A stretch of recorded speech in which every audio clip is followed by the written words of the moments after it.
I think Dr. Chandrakant, we can start. We are sharp at 8. Let us start. You are muted, Dr. Chandrakant. You have to unmute yourself.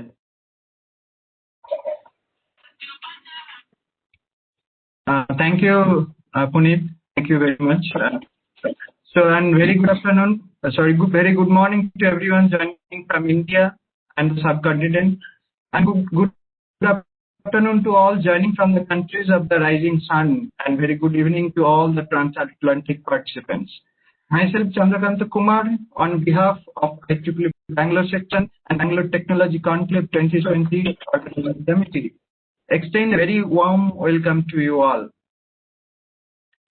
The ongoing pandemic has taught everyone that adaptability is the key, but it is not new to Bangalore section. Bangalore Technology Conclave BTC 2020 is one of such example which takes root in smart tech, comes out in completely new avatar, taking YP and YE Global Summit along with it. The BTC is aimed to bring together the passionate technology leaders, innovators, and entrepreneurs who are out there in the fields, turning ideas into reality and providing solutions to the problem and the demand of the society. With multiple dimensions of cutting technologies, it is very apt to pick up one or two as a theme of a successful conclave. Considering human social life and its growth potential, BTC its inaugural exclusively focuses on artificial intelligence and its 4 different aspects. And thanks to the detailed technical program, will make anyone confident that BTC indeed is going to be a great success. That BTC could actually engage the giants in the field of technology development, its users, and the enablers in a single session. The conclave includes keynote addresses, plenary talks, and panel discussions from eminent personalities in this field. If you want to in the picture, the BTC, along with its recently concluded Connect and BHTC, one may consider that these are the trilogy of the Bangalore section, with specific emphasis to industry, academia, and humanitarian technology respectively, towards advancing the technology for humanity. With this small preamble, I now move to this area of the session. So Dr. B.S. Bindu Madhava is a very senior scientist and senior director at the Center for Development of Advanced Computing, as popularly known in India. He is an accomplished technician, capital elect of Bangalore section. I request you kindly to welcome the array of dignitaries and the participants present for the occasion. Bindu Madhav sir, kindly. Good morning and good afternoon and good evening globally, so that this is a global conference. So I thought wishing all 3 would be apt. First of all, I would like to welcome Joshua Kudu. How do you spell this particular thing? Mr. Puneet? Kukda. Okay. Toshio Kukda. Oh, Toshio Kuda. Okay. 2020 IEEE President and CEO for this particular conclave, who has readily agreed to deliver the inaugural address in this particular conclave. And as usual, as a backbone always for all our events, Shri Yashwant Singh, Professor Yashwant Singh, who is the chair IEEE India Council, has readily agreed for delivering the special address in this particular conclave. I would also like to welcome Puneet, who is the chair of IEEE Bangalore and general chair of this particular BTC conclave, Bangalore Technology Conclave.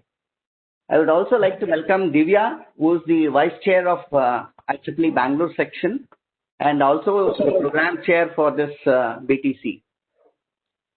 I would like to sort of welcome all the speakers who have readily agreed I think there was a lot of mails floating around throughout the globe, and India Council also saying that it is an excellent program which has been put together. So it is all the effort of the teamwork of Bangalore section. We are able to get popular speakers in this particular area. I would like to thank and welcome all the speakers who are participating in this particular BTC program. Last but not the least, all the delegates who are participating in this particular program, because without them, no program will be sort of successful. And these programs are meant for the delegates and also to exchange the technological frontiers, whatever the things are, which are happening in this particular area. I would like to welcome one and all. I would like to also welcome Chandrakant, who is who has happened to be the host of all this particular program, who has done a wonderful job in all the programs. And I would like to welcome Chandrakant also for this particular program. Thank you. Thank you, one and all. Thank you very much, Dr. Madhava, for extending a very warm welcome to all. Now, we know that the technology receives a greater sense of acceptance when it meets the tradition of the society. Following the custom, I request Mr. Punit Kumar Mishra to lead us the eternal symbol of knowledge, and I request other dignitaries also to join virtually with him. Thank you, Dr. Chandrakant. Thank you for inviting me. I request all the dignitaries to virtually join me in this inaugural.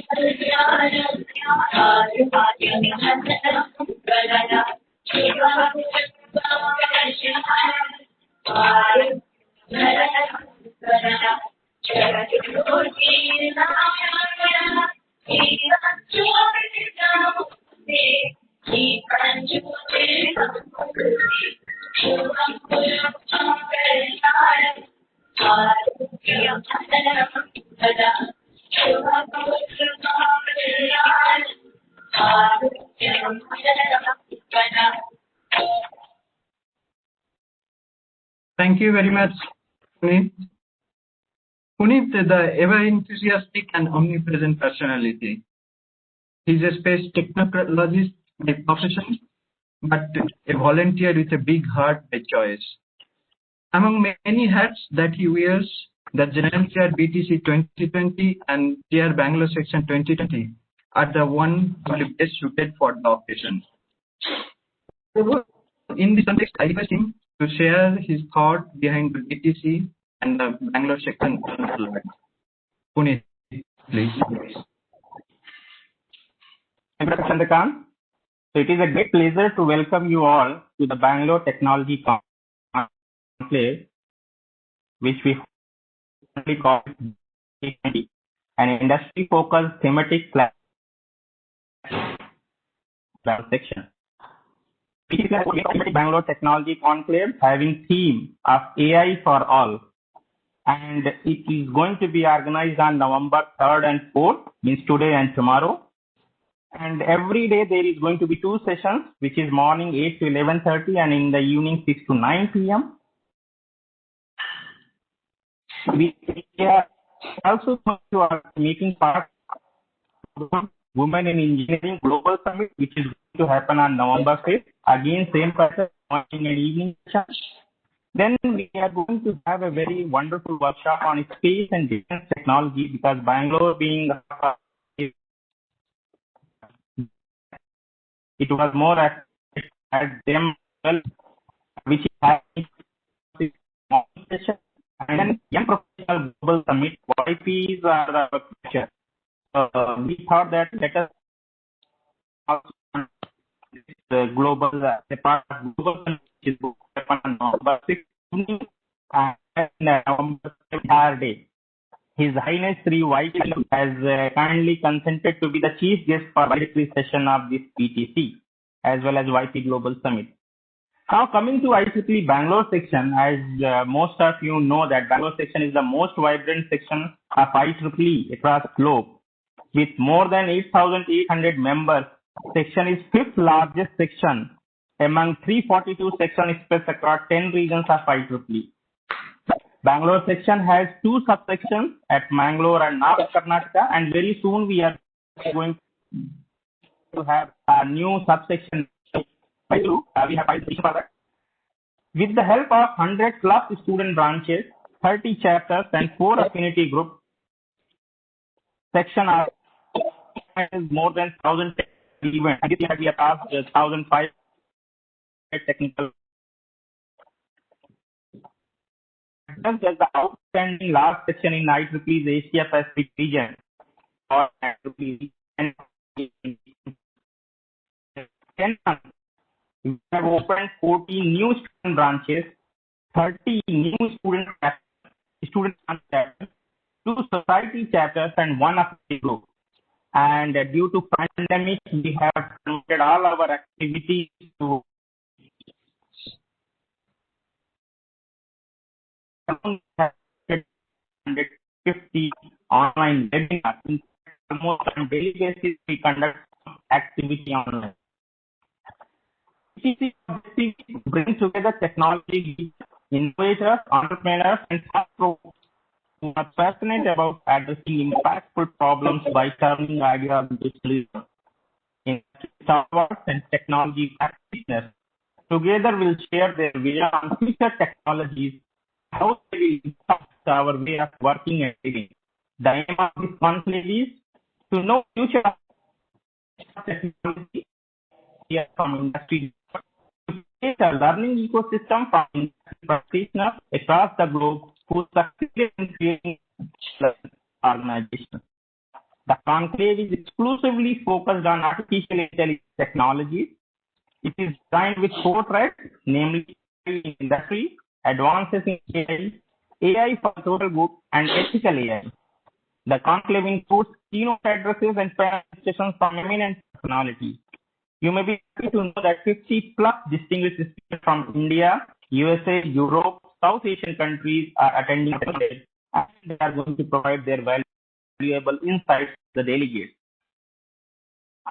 I also want to emphasize and inform all the dignitaries that BTC has registered delegates from Australia, Japan, China, Malaysia, Thailand, Hong Kong, Philippines, Taiwan, Bangladesh, Nepal, Sri Lanka, Pakistan, UAE, Canada, USA, Argentina, New Zealand, and many more countries in addition to India. So it is a truly global conclave now. We sincerely acknowledge the organizing committee for their tireless efforts in bringing together an array of international in related fields and making this conclave a big success.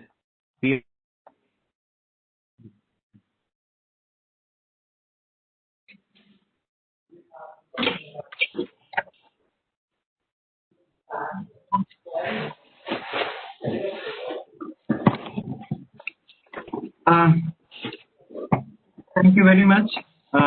Thank you very much, Puneet. Your words of optimism and motivation is the thread that tie all of us together. Now we come to Professor S.N. Singh, a very well recognized academician in India. In addition to his responsibility as the professor at the prestigious Indian Institute of Technology, Kanpur, he also served as the VC of Madan Mohan Malviya University of Technology till very recently. He is a fellow of IEEE and also the present chair of India Council, IEEE India Council, and he is very, very close to our Bangalore section.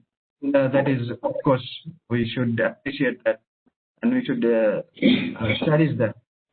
I request Professor Singh to kindly share your thoughts on this occasion, please. Okay. Good morning to all of you, and I thank the Bangalore section for inviting me on this inaugural function and to be part of the Bangalore Technology Conclave. Really, I can see a lot of stalwarts. Those are basically behind this whole event, where I can see more than 50 speakers in the technology area. They are there. I really thanks Toshio-san for agreeing and also to be part and taking very interest in Indian events, and he has kindly agreed with the request of the Bangalore section. I can see other stalwarts here, Rindu Madhav, I can say Chandrakant Kumarji, Changappaji, and D. Das is also there, and Dibya, Neeraj, Neha, R. Vijay Raghavanta, Verma, and many other volunteers. And as we know, the IEEE works on the volunteers.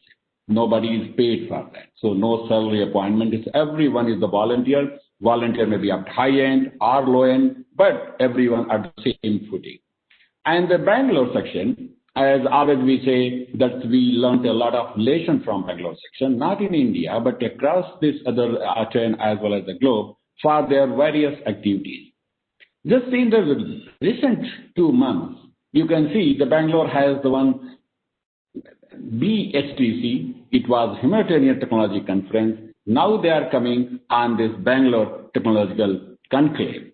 And in that STC, basically they talked about the humanitarian technology, and that is basically the people which they need. And as you know, this is a tag name of IEEE, Advancing Technology for Humanity.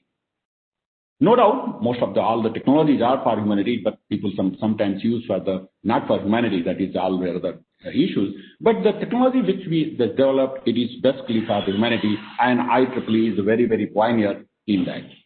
So a few things in this event which I went through about the site as well as the program which was circulated. I found about the timing. You know, they have in the working days, they are organizing the conclave for 5 days. And they are planning in such a way that the people's office work should not be affected. So that's why they have early morning. Of course, it may be difficult for many people because waking up at 7:30 or 8 o'clock and going up to 11. And the evening they are having 6 to 9:30. That is also very good to connect the people from different corners. So this timing is very well planned. And it is, I think, in the 5 days, I just saw that they are going to have the YP Global. And also they are YV global conclaves they are organizing. And I can see this, they are connecting with top officials of IEEE. I can see the Sushan Kaiti is also the CEO-elect, and even the Toshio-san is also a part of that. And also this Mysore, His Highness, the King of Mysore is also invited in the valedictory section. So I'll be lucky to be part of all the sessions. I'll try to attend, I'll see. But the theme which they are just giving, it is the AI for all. And I can tell you, this is the age of AI. I am very much impressed with the Toshio-san's lectures and his basically the work. Because once I was chair-elect and he was at that time, not chair-elect, I was basically the section chair, and he was at that time the RTN. Then his lecture I heard in the Nepal, and I found he is talking about the robots and AI intelligence, how it is going for the help. And I'm very much impressed with his research work. Of course, I'm not up to that level of the Toshio, but also I'm following. So a lot of things we learn from these things, the very stalwarts and that I can see. And in this whole, in the COVID-19, you know, no doubt you are connecting a lot of people. It is easily that we are listening without hampering our daily routine. No doubt it has a lot of pandemic situations should not happen, but it is giving a lot of opportunity to manage the time and the cost, economy, and of course save time. It is very easy that you can switch over to listen this program or that program in whatever your interest is. So in that even the government of India has also promoting the technology in the various forms. For example, you can say the new education policy of the government of India 2020, you can say they are going for the startups, they are going for the AI, they are going for the skill development, they are going for the technological push so that we can also grow and also be self-reliant. That is called Atmanirbhar Bharat.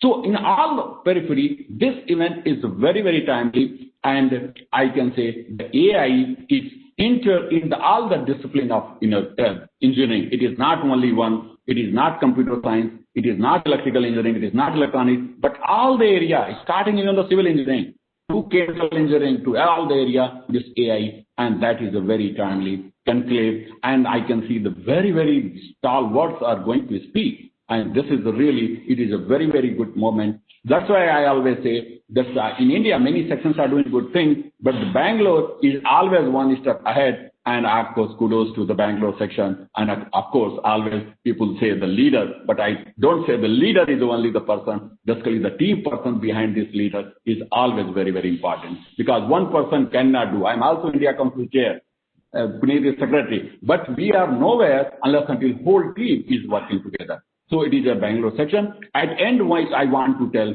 that I believe these presentations, that if you can summarize and you can come out with a certain white paper of 4 or 5 pages, that what is basically going to in the new areas and what is the future direction, so that my young minds, all the students, all the researchers, all the faculty members, all the industrialists, they are learning, so they can get very easily, and that can be circulated to the India Council member and other members as well, so that they can see this is the current state of art, where this technology is moving, and also we can produce these documents to the government of India, or government of Bangalore, Karnataka, or anywhere. So that will be very, very useful. So I expect the organizers should prepare the 4 or 5 page report on based on the expert talks and what is coming out with the panel discussion, whatever they are doing, that will come. I'm sure that will be more benefit to those members who has not registered or unable to listen some of the tracks here and there because of the occupancy. That will be very, very useful.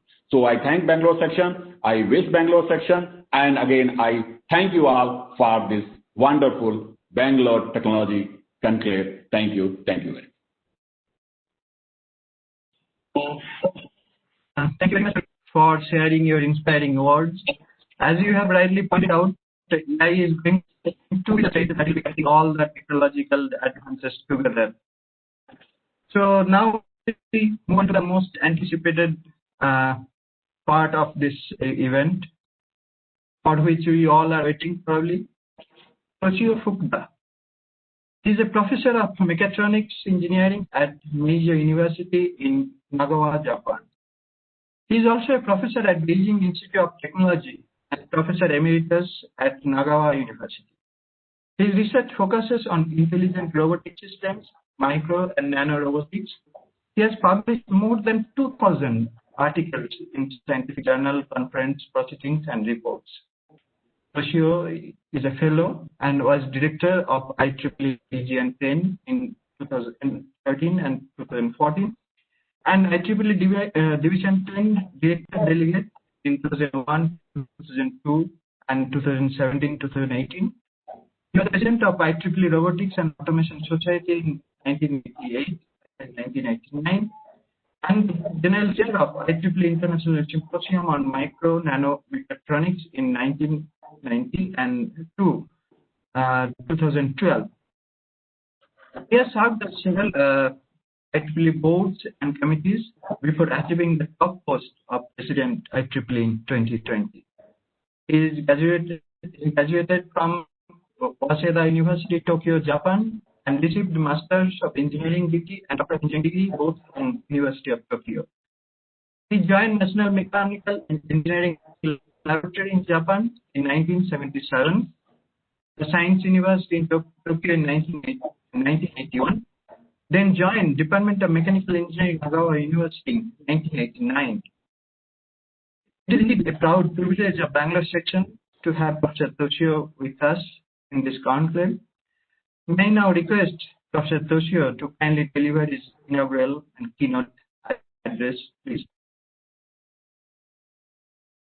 Hi, Chandra Kanta Kumar-san. Thank you very much for your kind, long introduction. Yeah. Hi, everyone, ladies and gentlemen, distinguished delegates.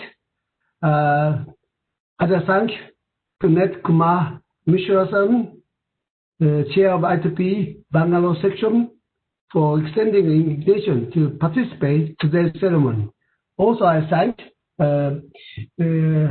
Shin-san, India Council Chair, whom I'm a long time friend. He's a very, very excellent scientist. As you know, maybe you might know, Bangalore is the first time for me to visit for the first time, back to 1990, 30 years ago. So those days, 30 years ago, I flew from Tokyo to Delhi to Bangalore. That's a kind of a good memory to have such a nice kind of first visit to India. Thank you very much. Those days I remember.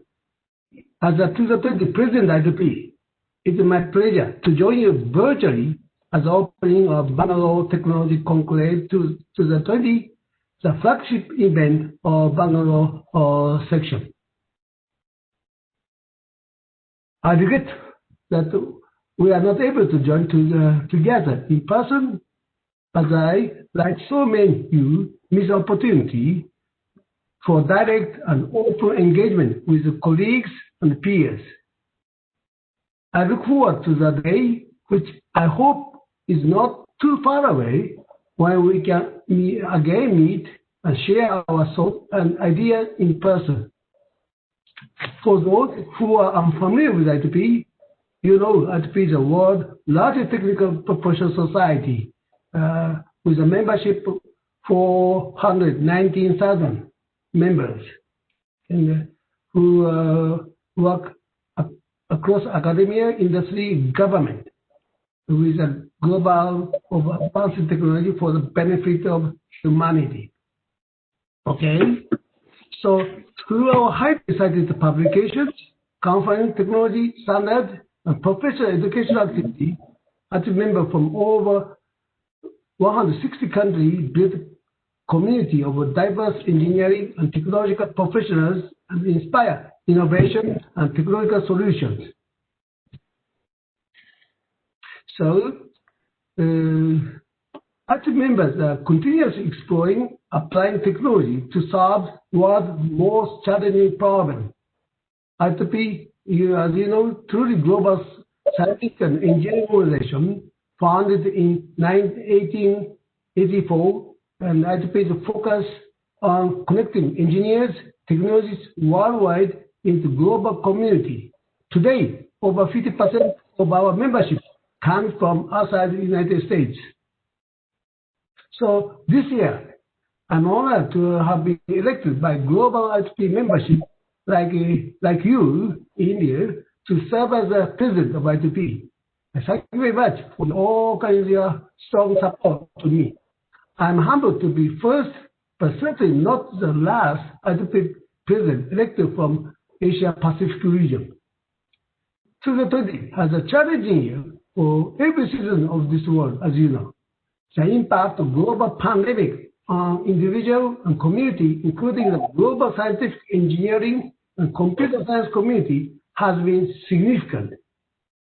Through it all, as members around the globe have worked to leverage technologies from power and energy, computing and artificial intelligence and machine learning, communications, biomedical engineering, robotics, system science, logistics, and agriculture science to provide information and resources needed by world in crisis. This year, our committee has come together in new ways to face the challenge of global pandemic and emerge ever stronger.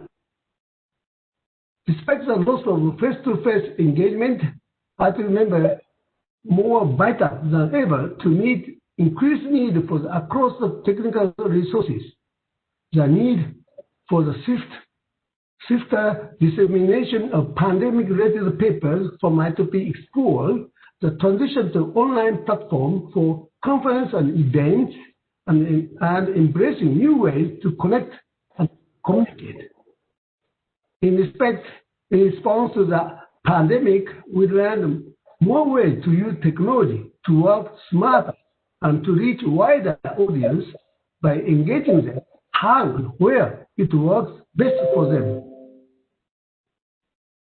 So we stayed connected, engaged, leveraging computing and communications to allow critical work to continue our while keeping individual and families safe. So, okay, so as the world adopted to this new model of living as a new normal, as you know, new normal, we have seen the accelerated mainstream adoption and acceptance of the technologies by public and that enable us to work, study, shop, and interact virtually in the everydays. There are so many examples. The use of internet-based tools for remote education at the university and pre-university level, many others, like using mobile computing. So there's no doubt that artificial intelligence, for example, is transforming how we work, play, and think in the revolutionary ways in this new normal. Telephone.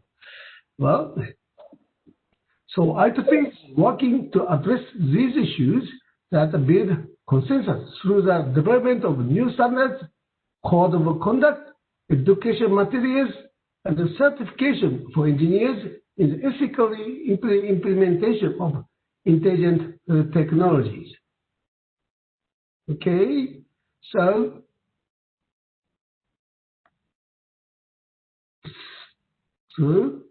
okay, and in this year, unprecedented challenge and uncertainty, I have had a remarkable opportunity to witness IEEE mission, advancing technology for the benefit of humanity, in action by our members who are making significant improvement throughout the society. That, in my opinion, in our primary benefit of being part of a global community such as IEEE, together IEEE members have changed our world, and we will continue to do so every day. Our future of promise and possibility lies ahead of IEEE.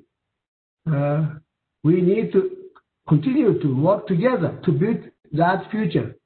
I hope your BTC will be very, very successful. Thank you very much for inviting me here to join you in the inauguration ceremony. Please stay well, healthy. Thank you very much. Thank you very much, Professor Toshio, yes, for your thought-provoking talk. I'm sure that it will inspire many of the participants as well as us to align to your thought. And we once again thank you for your time, out of your busy schedule, and making us proud with your gracious.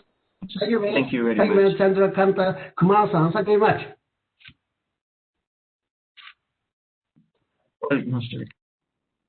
Now, move to Divya. She's having more than 25 years of industry experience and currently working as the Joint Director, SDOS Group of the Center for Development of Advanced Computing at CTAC, Bangalore. She is also a dedicated volunteer of IEEE Bangalore section and winning many laurels for us. And most recent one is the R10WI Outstanding Professional Volunteer Awards. So with this small introduction, she is also the Vice Chair of Bangalore section.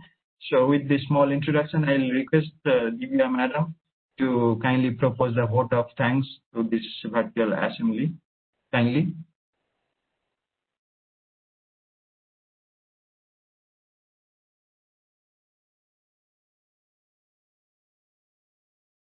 Divya Madam, you have to unmute yourself. Yeah. Good morning, Professor Toshio, Mr. Puneet Kumar Mishra, Mr. Bindu Madhava, Professor S.N. Singh, ladies and gentlemen. I would like to propose heartily vote of thanks to Chief Guest, Professor Toshio Kodo, CEO and IEEE President. Thanks a lot, Professor Toshio, for rescheduling your preoccupied assignment and joining us. And also, thank you very much for delivering inaugural and the keynote. I would like to thank Congress General Chair, Mr. Puneet Kumar Mishra, for initiating this conclave, also restoring the essence of Bangalore Technology Conclave and the section details. I extend a sincere thanks to Chair-elect Mr. Bindu Madhava for delivering welcome address. Sincere thanks to Professor S.N. Singh for delivering special address and organization speaker. Sincere appreciation to Program Head, Dr. Sargat Kumar, Dr. Krishna Kumar, Dr. Sunil Kumar Uttara for meticulous planning and executing the conference. We are very much thankful to media and the press for this. And would like to thank Mr. Manjunath, Mr. Chengappa, Neha Kumari, and Mr. Isho for their unconditional support in this conference. we also would like to acknowledge our gratitude to website developers, web team, and the students who designed the posters and other supports. Finally, I may like to express our sincere thanks to all the audience and the registered participants. Thank you. Dhanyawad. What to say, sir? Thank you very much, madam. So I'll request everyone to switch on your videos for a small photo session. You can just remove this one, this file sharing first. Now it is okay. Yeah. Chengappa, Neeraj, time to switch on your videos.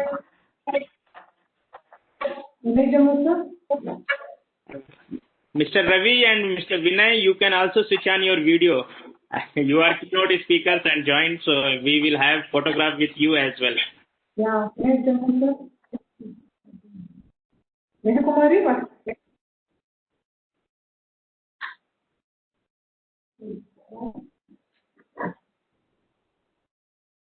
Okay, you're getting better.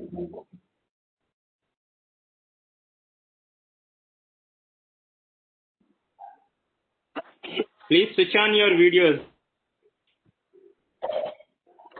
I think there is some problem with the... Maybe, I think so.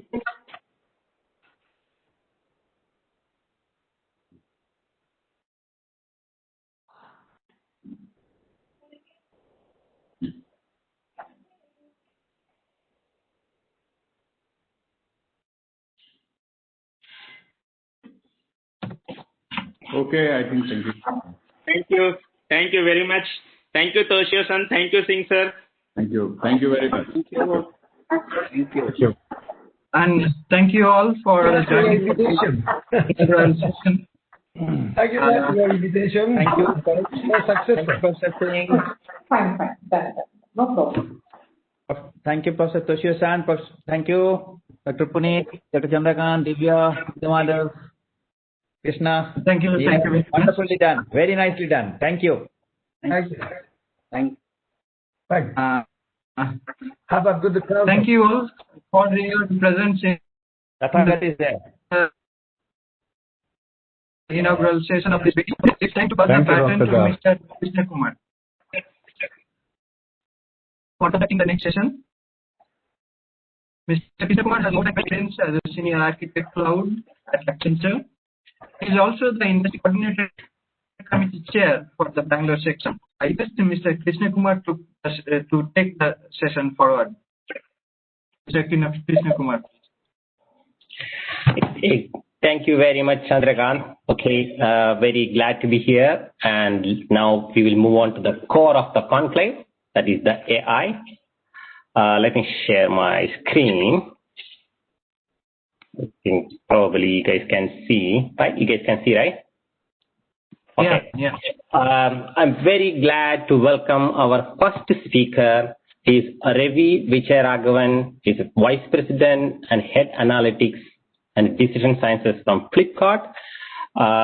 He's a data science leader with 25 plus patents in AI, ML, NLP areas, and he has worked in Fortune 500 companies and Silicon Valley startups. He has a big profile, so I picked some of them from his LinkedIn review. Okay, and he is right now leading the Flipkart destination for online shopping in India, and it's biggest e-commerce player, right? You know that, right? At Flipkart Analytics Organization, they are embarking on an exciting journey to build a cutting-edge capabilities and enable Flipkart to make better business and product decisions. So with that, I would warm welcome Ravi Vijayaraghavan, the first to talk in this conclave, that is Analytics and Decision Sciences for E-commerce and Overview. Ravi, take it from here, please. Yeah, hello. Can you all hear me? Let me do a couple of questions. Ravi. So we can hear you well. Okay. And then how do I share my screen? Okay, I can go back here. I think we can make you as a presenter. Yeah. He is presenter. He is the presenter. He has to just share his screen. Below there will be icon. Yes. Are you able to see my screen now? Yes, coming up. So you can hear me and you can see me. Yeah, we are here and we can see the PPT. Very good. That's a good start. Yes. Okay. Thank you, Ravi. Take it from here. Thank you. All right.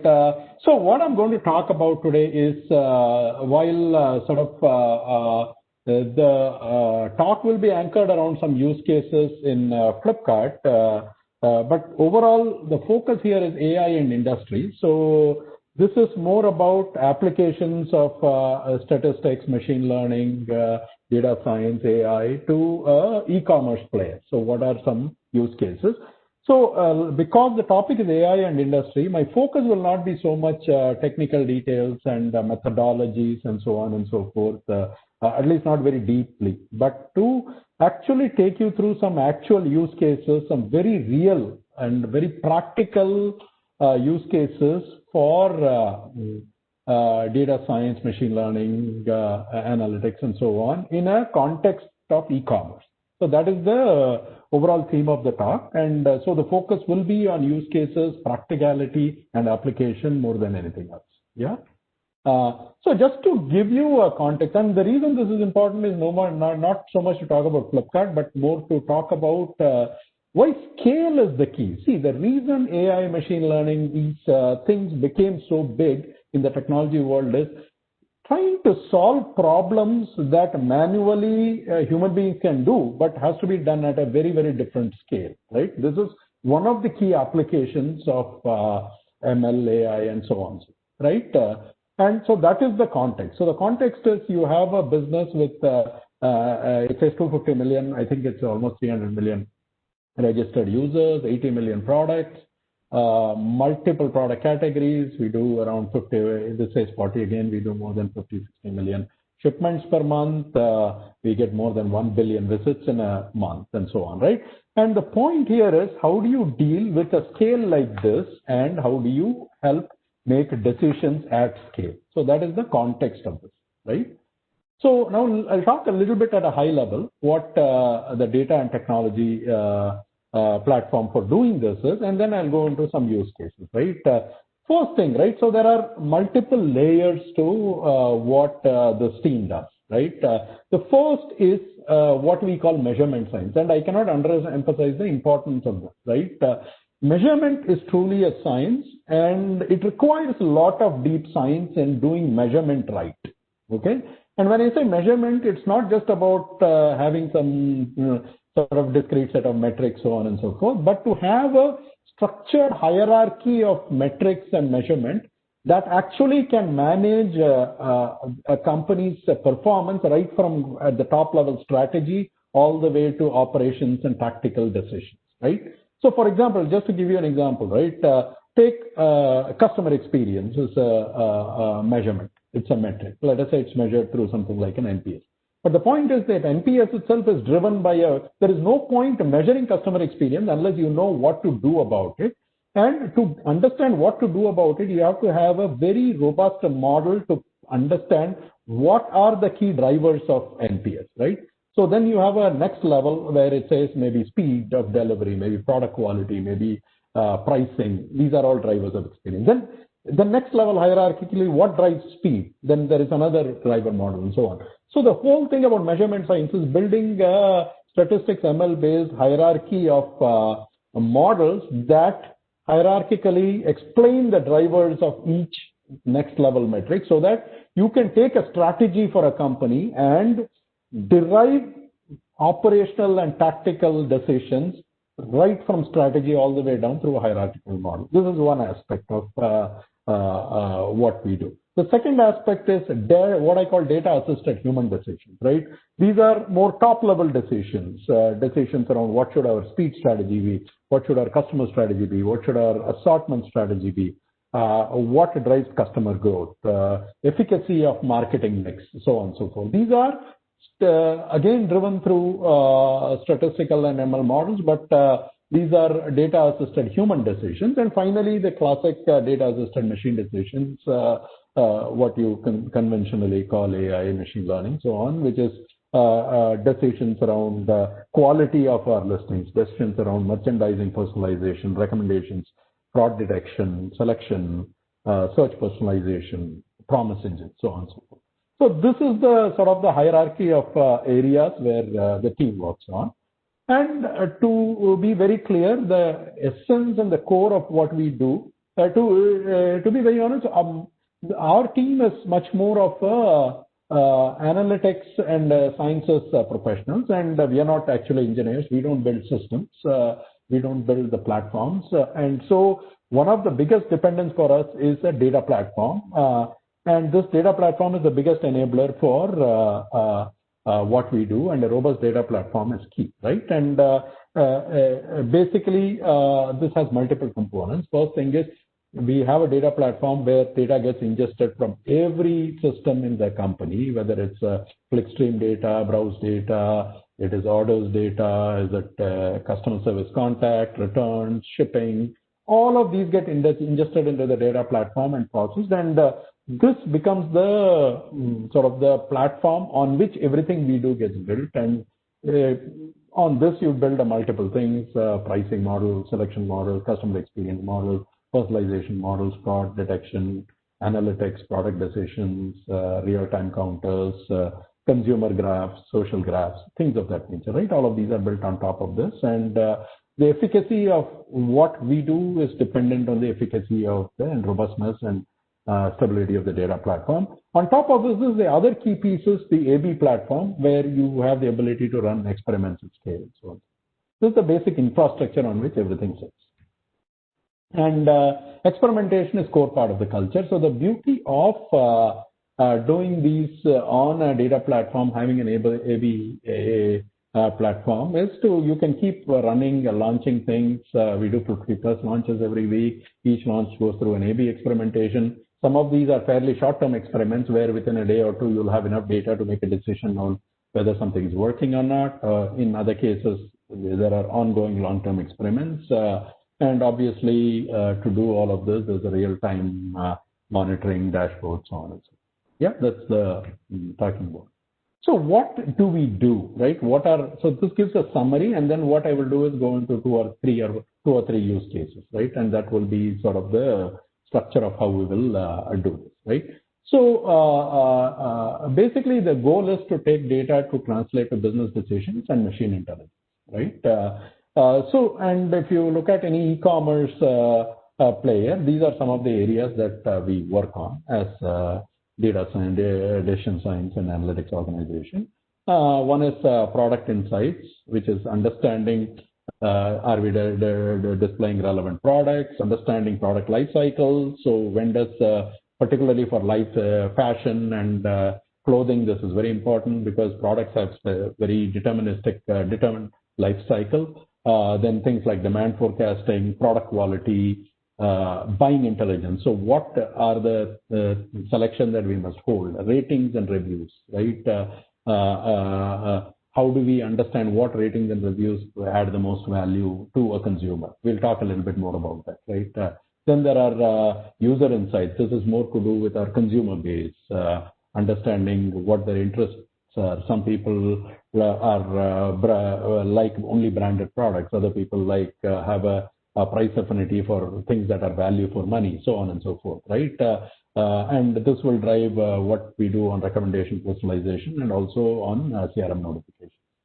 Then traffic insights, understanding demand, understanding are people coming to the platform, where are they coming from, what is their profile, what are they looking for, are they finding what they're looking for, things of that nature, right?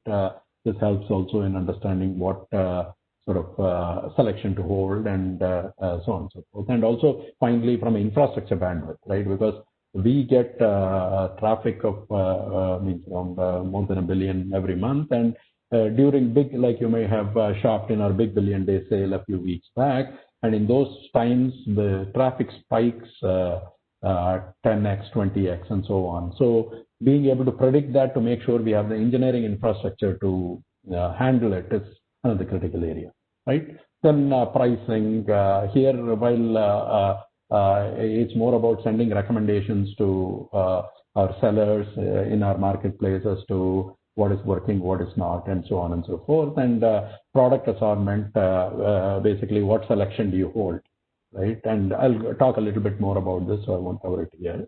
And then supply chain, obviously, logistics, what should our speed strategy be? Who needs fast delivery, what products need fast delivery, what products people are okay to wait for, and so on and so forth, right? And based on that, building our network, supply chain network, and so on, right? Sellers, understanding sellers, quality of sellers. Are they, helping sellers grow, making sure that the sellers have a good experience in the platform, and at the same time, building a quality of sellers who are trustworthy and so on, right? So coming finally to trust and safety, it's about fraud risk, making sure that our platform, we are able to catch any fraudulent activity very early, understanding what ratings and reviews are fake, making sure that the genuineness of the platform is always very high, right? It's a very genuine platform, and people trust the platform and come on. These are some of the key areas. And we'll see reseller detection, returns, understanding how do you reduce returns, making sure that the quality of the products is right, and so on. So these are some of the areas we work on, and I'll go into a little bit of details on 2 or 3 areas, right? So at the end of the day, if you look at more generically on e-commerce, what do e-commerce consumers want, right? Finally, it's just these 4 things. They want to make sure that you have a good selection, starting from the orange part. You have the right selection, assortment, so that they can shop. They have enough choice, and so on. Then while selecting, they are able to search, they are able to find things, so there is a user experience component. Then there is a pricing component, making sure that it's good value for money. For any retailer, that's important. And then once you do that, do we have a good post-order service? Are things delivered without damage, and so on and so forth? This is basically what we want. And how can ML and analytics and so on help this particular journey? Right? Let's start with selection design, assortment design. Right? What is the problem statement? The problem statement here is what is the width, the depth, and quality of assortment we need, right? And what do each of these mean? What does width mean? What width means essentially is that do we have enough of a variety of products, right? People come to e-commerce as a one-stop shop, right? And when they come as a one-stop shop, what they want to look for is, do we have variety of selection across various categories and subcategories? For example, do we have whatever our consumer base needs across categories, from clothing to books to auto accessories, electronics, appliances, from common daily needs to rarest of rare things. And so for a horizontal e-commerce player, it's very important to have a wide selection, right? So selection width is very critical, right? So how do you look at selection width? And so this is how we look at selection width. When you talk about width, right, we talk about having a very strong tail and torso of selection. So if you think about as a distribution of selection, what sells a lot, right? So basically around 5 or 6% of the assortment are responsible for, say, half of 50% of the sales. Usually that is very clear what to hold there.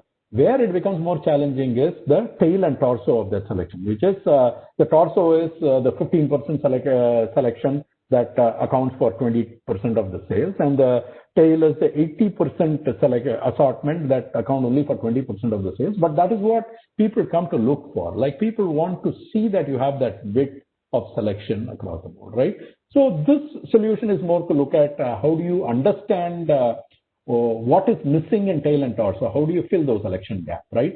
And here it's very straightforward, right? From a concept perspective, you have around 15-20 million search queries, and using natural language processing, we would classify some of these search queries into, say, 150,000 clusters. And we will understand, looking at this, we'll understand what are poorer performing clusters. So clusters which have very poor click-through rate, for example, right, are poorly performing clusters. This means that what does this mean? When you have a lot of search queries but no click-through, what it means is that people are looking for this, but they are not finding the selection they want, right? So you identify these clusters, and then you build a seller affinity model, and which is sort of a recommendation engine for matching the right clusters where selection is missing to the right seller. So then the sellers get this recommendation on what is the selection that is missing, and they try to fill that selection. And the selection that is pushed to or recommended to various sellers to add is based on their affinity to those kind of products. So that is one big application where we use to build width of selection. So now let's go to depth of selection, right? What is depth of selection? If you think about what is depth of selection, it is slightly different from width. What it essentially means is, let us say you hold, say, Arrow, a formal white full shirt between 1,500 and 2,500 rupees range, right? Let us say that's your one sort of demand that you're trying to satisfy, right? So how many of these, so how much variety, how many styles do you need? That is what is depth. So the point is, if you just had one Arrow t-shirt, then people will not come to your platform to buy, because they will say, hey, I want to be able to choose across multiple things. There is a bit of, whenever you go even to an offline retailer, the one thing you want is, if I'm trying to buy a formal full shirt, I want to see a lot of variety so that I can look, select and choose the right one. So how do you know what is the right depth? So if I have to hold a variety of Arrow formal white full shirt, should I hold 10 varieties or 10 styles, 20 styles, 100 styles, 1,000 styles? What is the right level, right? And this again, the answer is not infinite, right? Because at some point the customer doesn't care. The customer may care that I have 10 styles to select from. But between 10 styles and 50 styles, does the customer care? Probably not. Beyond a point, it's just a sensory overload, right? So what is the right selection depth? Okay, so to do this again, we've built sort of a scale. See, all of these cannot be done manually when you have a platform that carries 100 million products, for example, right? So all of these have to be done at scale through some algorithmic approach, right? So that's the whole point. And here it's very, the way we do, before I go to how we do it, I'll talk about 2 or 3 key sort of concepts. One is the concept of what we call a market SKU. And it is the most granular unit of demand from the perspective of the consumer, right? Basically, a market SKU, and you have to be able to define demand in that granularity. If it is more granular than that, it is not useful, because a consumer looks for Nike basketball shoe in the 2,000 to 2,500 price range, let us say, right? And the point is, beyond that, is it this basketball shoe that very rarely do consumers look at a granularity lower than this. So what they want to see when they come to a platform is, they'll come and say, hey, I want to look for Nike basketball shoe in the 2,000, 2,500 price range. And I hope to see some variety so that I can select between them. So the problem statement is, how many do you need for a market SKU? So for a Nike basketball shoe in the 2,000, 2,500 range, do I need 20 styles, 10 styles, 100 styles, 1,000 styles? That is the question this model is trying to answer, okay?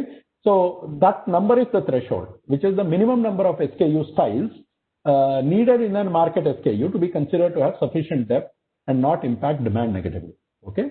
Demand obviously is number of units sold. So first thing we do is build a model to predict demand as a function of a whole bunch of factors: number of styles, SKUs, discount, seasonality, product rating, listing quality, reviews, speed of delivery, all kinds of things, right? There are around 100 features, hundreds of features to build this model. And then you understand, so this is a demand model for brown loafers. Loafers are a kind of shoes. And you're trying to predict, and you at some point realize that you have a fairly decent prediction of sales for that particular market SKU. Once you have that predictive model, now what you do something called a partial dependence plot, which is essentially saying that what is the impact of demand or the units sold on the number of styles. This typically ends up being a S-shaped graph, right? When you sort of do this partial dependence study, right? What this means is that up to a certain set of styles. So if you look at it at the, let's take the left side graph, for example, okay? If you have less than 10 styles, right, you get almost no demand, okay? Which means that people don't consider this as a viable destination for that particular product. if you are trying to buy formal shirts, formal Van Heusen shirts, and if you only buy 3 styles of Van Heusen shirts, for example, people will say, hey, I don't want to buy it here because there is not enough choice here. And at some point, I mean, in this case, 11 styles or so, the demand really picks up. And then after some point, it flattens. Around 13 styles or so, it flattens. Which means that having more than 13 styles of this product doesn't give any incremental demand. People are satisfied that there is enough variety for me to buy. But less than 10 styles, people feel like this is not a place to buy. So doing this at scale for millions and millions of MSKU is what this model is. Yeah. And then you know that you have enough depth. And this is how you build, understand where you have depth, where your assortment is. Last example I'll give. I had 2 more examples, but I think given the interest of time, I will stop with this one example. It's around reviews and ratings. So the problem statement here is, right, what is a good review? See, we are a marketplace platform. So for us, we are not trying to push one product or the other. We are trying to present as many products as possible. We are trying to present a good selection assortment, both in depth and width of selection. And then we want consumer to make a decision on what they want to buy. And we want to provide enough good products that consumers are able to make a quick decision and stay in our platform. And for that, we want to be able to surface up the right reviews which give enough detail. It is not about saying good things about a product. It is about giving a very balanced view of the product and in a review. So there are thousands of reviews for each product, right? But which reviews do you push up, right? The reviews, the old algorithm, what we used to do was we used to look at how many reviews. Upwards did a certain review get. The review with the most upward gets pushed up, right? But the problem with that, and if it's a more recent review, it gets pushed up. But the problem with that is upward is not a good proxy for helpfulness. What we are trying to do is having reviews which have a lot of depth and detail. Okay, not necessarily reviews that say good things. It can say good things or bad things about a product, but it should have a lot of detail so that the consumer can make a good decision, right? In the upward algorithm, there is no measure for quality of reviews, and also a lot of other aspects of service and so on, which are not necessarily related to product quality, gets talked about, and so that's not maybe what the consumer is looking for. Okay, so what is a good review? So the good review should be should help a user make a decision. It's not about decision to buy. Decision to buy or decision to not buy, right? But the point is, it should be able to make a decision, and the review should be unbiased. It should not be, we should look for things that the seller themselves are posting and so on and so forth. It should be a pure consumer review, and it should be unbiased, right? So it should be relevant. Does it talk about product features and so on and so forth? Does it talk about what are exclusive features? Does it compare with other products? It should be deep. How detailed and comprehensive does it talk about pros and cons? Is it mentioning experiences with the product? Then other factors that there is no disconnect. Sometimes you have a rating of 1, but the review says it's an amazing product, or a rating of 5 and the review says product broke on the first day.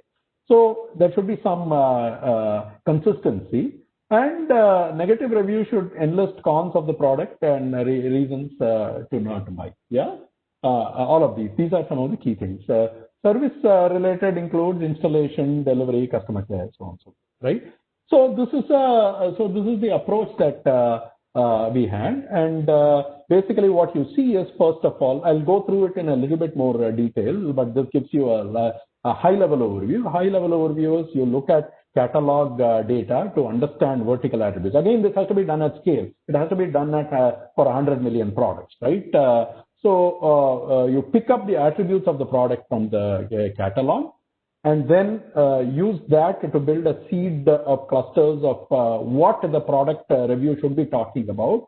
Then you extract from the review text phrases that contain these attributes, and then based on that give a weight, right? I'll go into a little bit more detail here.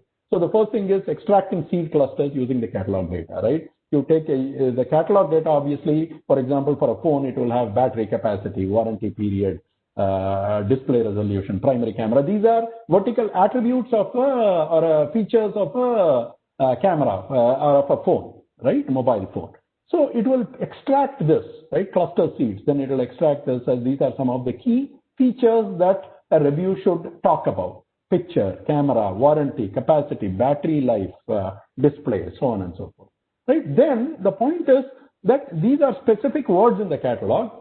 There may be synonyms to these words that may occur in the review. So for picture, and so we use a word-to-vec algorithm to sort of expand the cluster seed, right? For example, picture can be called image, pics, photo, IMG, photo in a review. Service can be called logistics, shipment, blah, blah, blah. So you get the idea, right? So you expand this, right? And then once you extract, then you start extracting phrases from the review text itself that talk about these features, right? Good looks, nice product, super battery backup, right? Great service or whatever, right? So you build a set of phrases that it can be good about good things or bad things, right? Battery backup is low, right? Internal memory, low resolution screen. So it can be good things, bad things, bad experience, whatever it is, right? You extract these, right?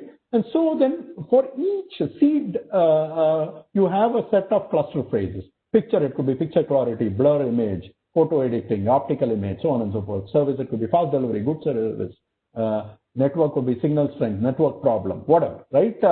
You get the idea. So you have a set of cluster phrases, and now you have to start giving weights to these cluster phrases, right? And the weights can be given based on cluster frequency. So you take the entire corpus of the review and figure out which features are more talked about, which is what top of mind for the consumer, right? Those get higher weight, right? And those which are talked about less. For example, for mobile, sort of the camera megapixel or the memory, these may be very important features and talked about in all reviews. Color may be a less important feature and talked about in less reviews. So color would have a lower weight and these would have higher weights and so on, right?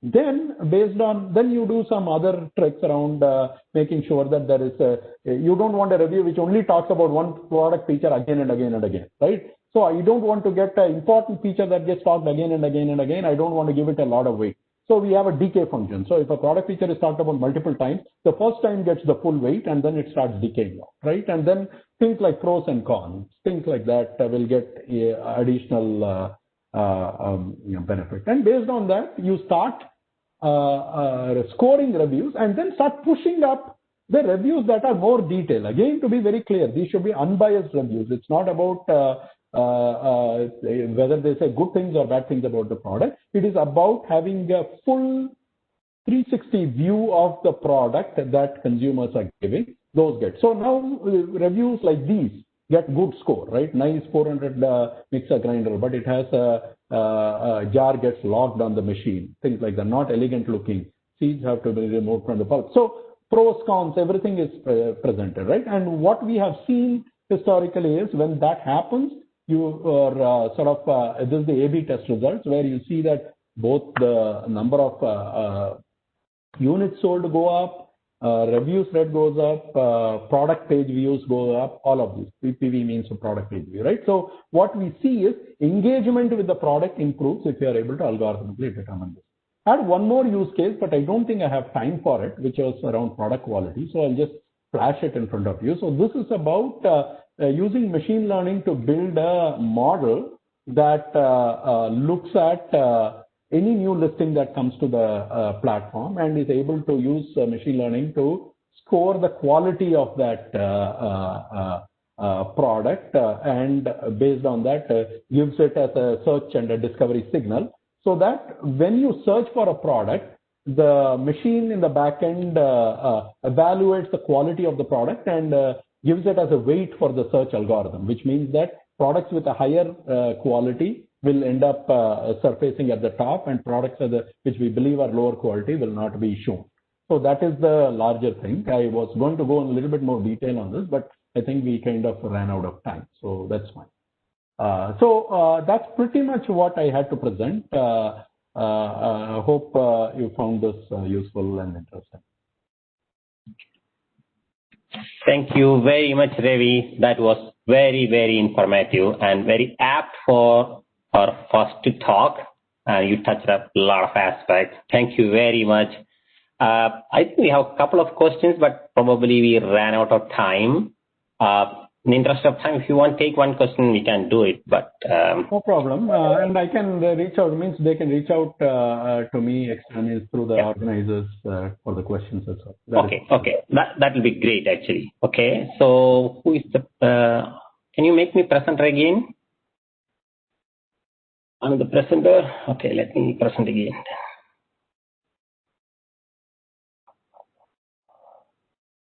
One second, Harry. Yes. Yeah. Let me share my screen. And okay. Thank you. This is the Momento because we are not physical, so the Momento is also virtual. Thank you very, very much for the presentation. Thank you. And very insightful. So we will move on to our next speaker. Okay. The second session today is from Dr. Shailesh Kumar. He is Senior Vice President in Reliance Jio. And they are building a world-class team of AI researchers, data scientists, big data engineers, and so in the areas of machine learning, AI, deep learning. So if you look at all of our speakers, they are very high profile, very deep knowledge in technology. And if you read the profile itself, that will take some time. So I'm not going to read the whole thing. So he's very versatile and speaking in a lot of conferences, events. You can see in TEDx, World Economic Forum, NASCOM, and he's also involved with different companies, you name it, like Google, Microsoft, LinkedIn, Flipkart, NVIDIA. He's also contributed in startup forums, involved with the government, and also involved with a lot of universities like ISB, IIIB, IIT, etc. With that, I would welcome our next speaker, Dr. Shailesh Kumar, and his topic is going to be teaching machines. Dr. Shailesh, you can take it from here. Thank you. I think you need to unmute because your voice is not coming. All right. Can you hear me now? Yeah? Yes, please. Please go ahead. So if you could do a 20-minute session and another maybe 5-10 minutes, we can do Q&A. That will be great. Okay. I'll do Q&A on email later. So good morning, everyone. Thank you for inviting me. And, I'm going to talk about teaching machines, which is a work I did in one of my startups. And it's my passion to look at education as one of the social areas that needs a lot of attention. And what I'll do is I'll present a view of what education can look like in the future, post-COVID, post-AI, post-cloud world. What would education look like if it was born in this era? Right? So that is the real question. And that is why I use the word reimagine and not just disrupt. And so here is the crisis that we all are facing, and all of us can relate to it, parents and ourselves having been students. So obviously, at least Indian education is in crisis. I looked at the numbers and, if you look at the latest ranking, none of the Indian universities made it in the top 100 in the 2021 rating of universities. None of them. Right. So we are a country with, so many billion people and so many great institutions. But in terms of quality, we are not there yet. Right. And in the World Forum, the top ranking that we got was IIT Bombay at 172 position. And there are universities from Singapore, from, very small countries, who are in the top 100, but we are not there yet. If I look at another metric, right, these are very broad metrics of the crisis in education in India, right? And these are not just for today. They have been building up over the last 70, 80 years, right? If I look at another important metric, which is the number of Nobel laureates that India has produced in the last 120 years, we're talking about a country like India, we're talking about 120 years of that country, and we only have, at most 20 Nobel laureates. And, some of them are not even in India now, right? That is another metric that we need to look at very carefully. And, as I think about it, right, is our own journey of education and look how we got educated. We were really worried about our next exam, our IIT entrance and all that. So really we have produced a country of test takers. if you will, and not innovators, not thinkers, and all of that. And this has been going on since the last 200 years. When the British system of education came, they wanted to manufacture clerks, and that was the education system that was imposed upon us. And even today, that is the education system we are. So we are manufacturing not innovators and thinkers, but people who can take orders and execute and all that, right? But now there is a big transformation that is happening. The new national education policy is in place, and when I look at the policy changes, the new way of thinking about education at a policy level, and I look at AI and the maturity of AI in transforming education, I think we have a very good combination of policy and technology that can really transform our ecosystem of education. So that is the hope, and we need to have a conversation around this in a very different way. So what is the real problem in education? If you look about our education system is one size fits all. So if 100,000 or 1 million students are studying in one board, all of them go through the same curriculum at the same pace, same style of teaching and content, the textbook, same homework they will get in their class. Within a class there is same homework and same assessment happens, right? So everything is very one size fits all in our education system. And what does that do? It leads to lack of mastery learning, right? So a kid who studied something and he got 40% marks, he moves on to the next level. Mastery learning is not there. You're moving on without mastering the previous skill. Kids who are struggling, 70% of our kids are struggling, and because they're struggling, they lose interest in education, no interest in education. And the 10% kids who are ahead, they don't feel challenged because it is below them, right? So this is what happens when you create an average education system versus, a differential education system.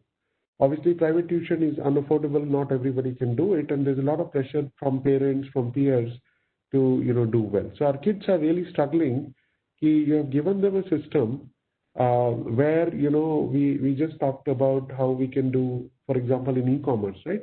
We can personalize, we can, really every other field we have been able to, through technology, personalize those fields, right? Your Netflix is different, your Google search, your Google News is different. We have personalized everything else, but the most important thing that needs personalization, we have not done that, right? And that is my big pain point, that when are we going to get there, right? The second is the teacher's dilemma, right? If you look at what teachers do today, they kind of spend a lot of time doing what we call unnecessary chores of education, right?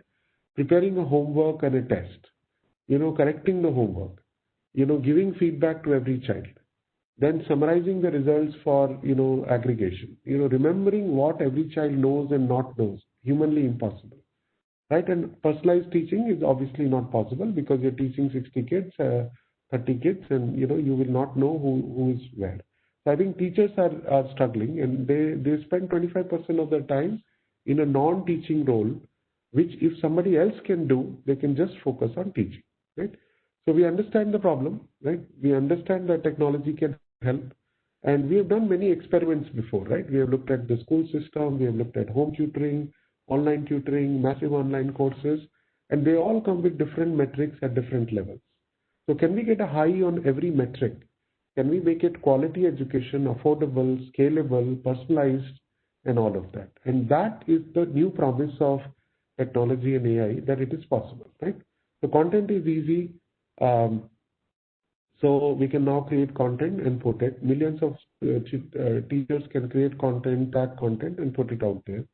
Everybody has a device, so they can access the content from wherever they are, whenever they want. Everybody has internet connectivity. There is infinite storage and compute, so we don't have to worry about that. Cloud is there, and AI can deliver very extreme personalization.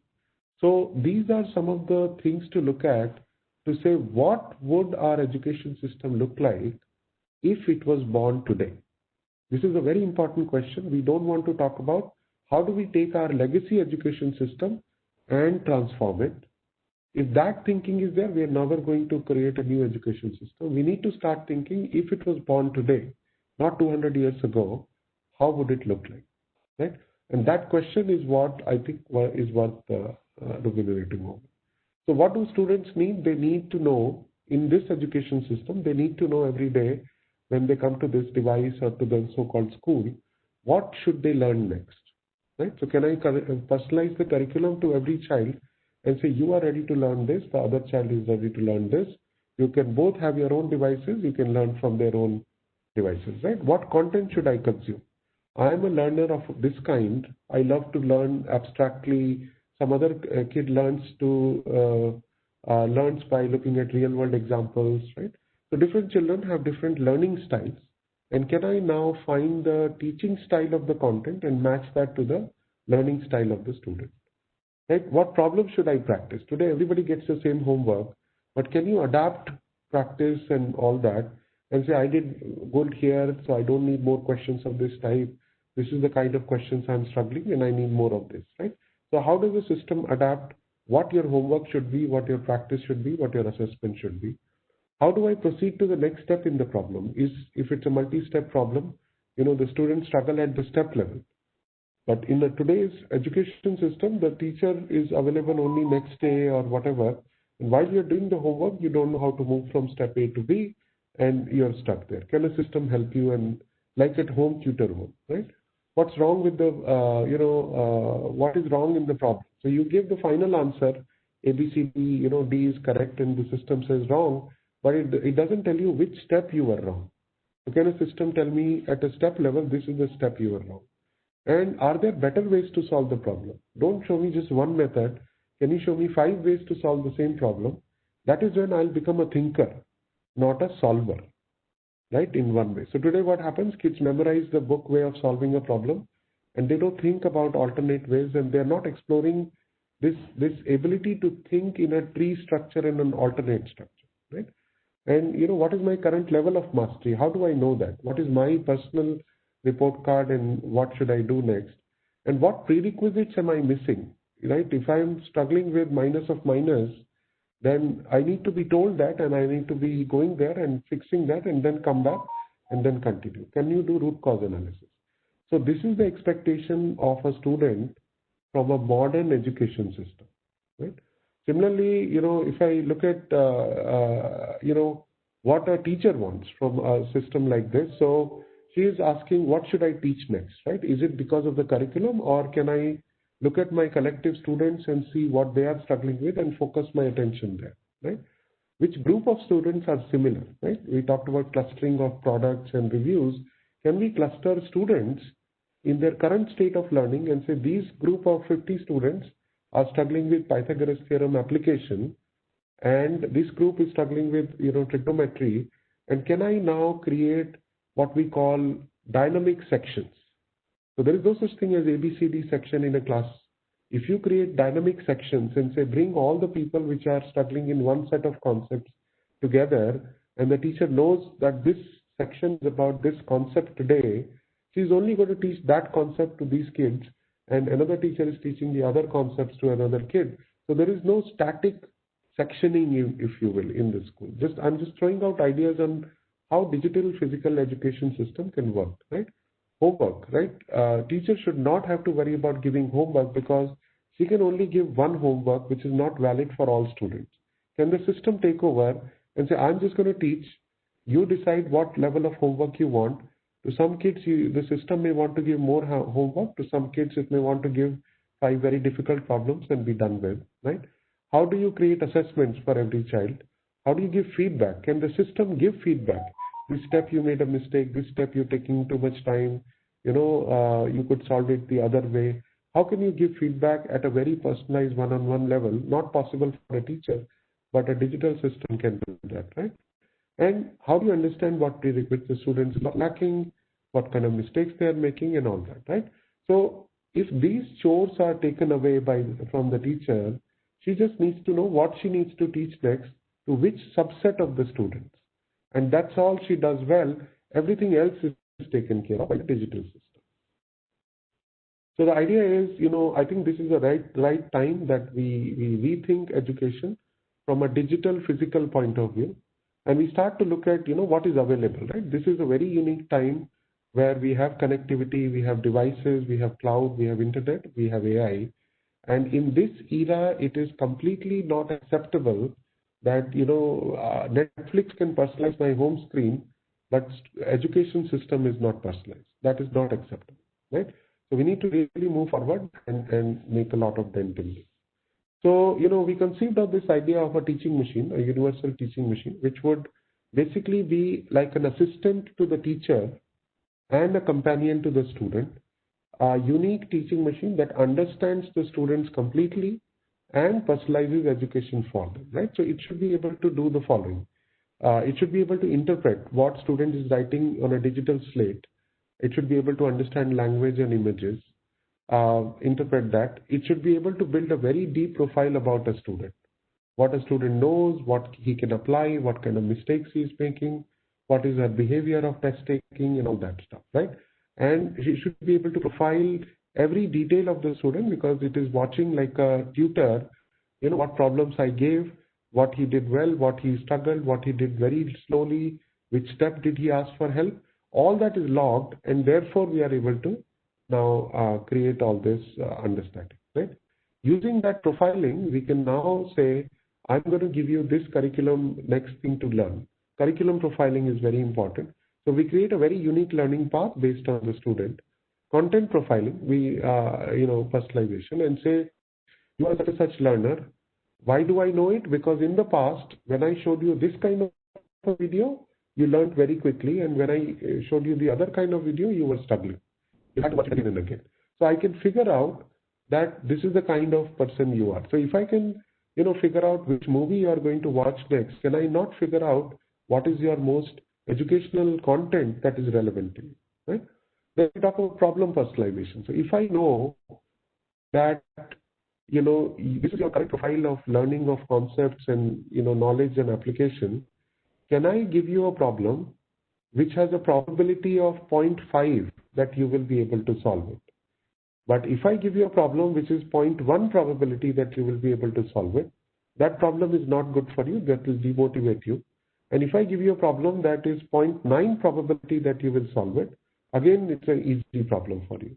So how does the system figure out that if this is the problem, this is the person's student's profile, what is a match? So this is a new search engine, if you will, which is not doing match between query and document. It's doing a match between current state of the student's learning, which is dynamic, with the current set of problems that are available.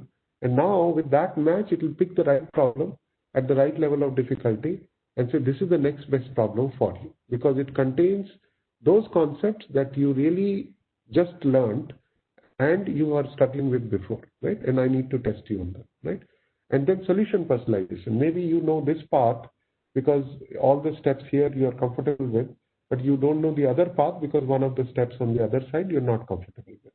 So can I personalize everything, whether it is curriculum, content, problem, solution, and all that? And, can I become more human, right? Today we have speech technologies, conversation systems, gestures and emotions. Every bank, every commercial app is working on conversation systems and speech. Why not education modules become very conversation friendly, right? What about a chatbot in education, for example? So if we put all this together, we can create a very compelling teaching machine which can act as an assistant to the teacher and a companion to the student, right? So what will it do? It will have the state of the student all the time. It will know the state of the student. It will curriculum. It will tell you what to learn next. It will customize your content. It will give you the right practice. It will let you explore the topic by giving you additional things like documentaries from here and there and other YouTube videos. Then it will take an assessment and then it will analyze the assessment and again update the state. And based on that, the cycle will go on and on, right? So this is what it will do on a regular basis. And so just a few examples, right? Today, curriculum is very one size fits all. Every student learns the same thing in the same order at the same pace. And irrespective of what they have mastered or not mastered as prerequisite, they're all learning the same thing, which is not acceptable, right? So what we need is a personalized learning path where the system, knowing the state of the student, can tell exactly what the student is ready to learn, what he needs to learn, and therefore this is what they learn, not because everybody else is learning the same thing, right? So we need to think of mastery learning as a very important metric in education, right? So for example, if student A and B are there, and I know their profiles, so I know that student A is good at topic P and medium at Q and very bad at R, and student B is good at R and medium at Q and bad at P. And if I also know what we call a dependence graph, right? If you're good at this, you will become good at that, because this topic depends on this. So this is the domain knowledge that we have in education. What is the dependence graph between topics? How much is the dependence between topic P and topic X? If we have that, this is the second model that we can build, which is, can I predict that if I ask you to learn topic X now, what would be your proficiency versus topic Y? Because I don't want to give student A to learn topic Y because he's not good at the prerequisite R for the topic Y, right? And this is how we can create a very systematic and very simple, very interpretable system. And when student A opens the app, she sees that, oh, she has a choice of learning topic X or topic R again. And when student B opens the app, she says, okay, I can learn topic P or topic Y because these are the topics I can work on. And this is how the curriculum personalization will happen. They are all learning what they are good at or what they need to learn, right? And everyone will learn everything eventually, but the paths they will follow is different, right? Content personalization, again, we talk about content in a deep way. Can we extract, the teaching style as a very abstract idea from the content, right? From the video, from the audio, from keywords.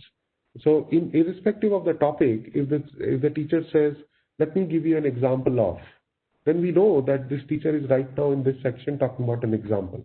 Now, if that thing comes early or later, we will know the teaching style. So there is a way to build teaching style systems, and we can match them to the learning style of the students.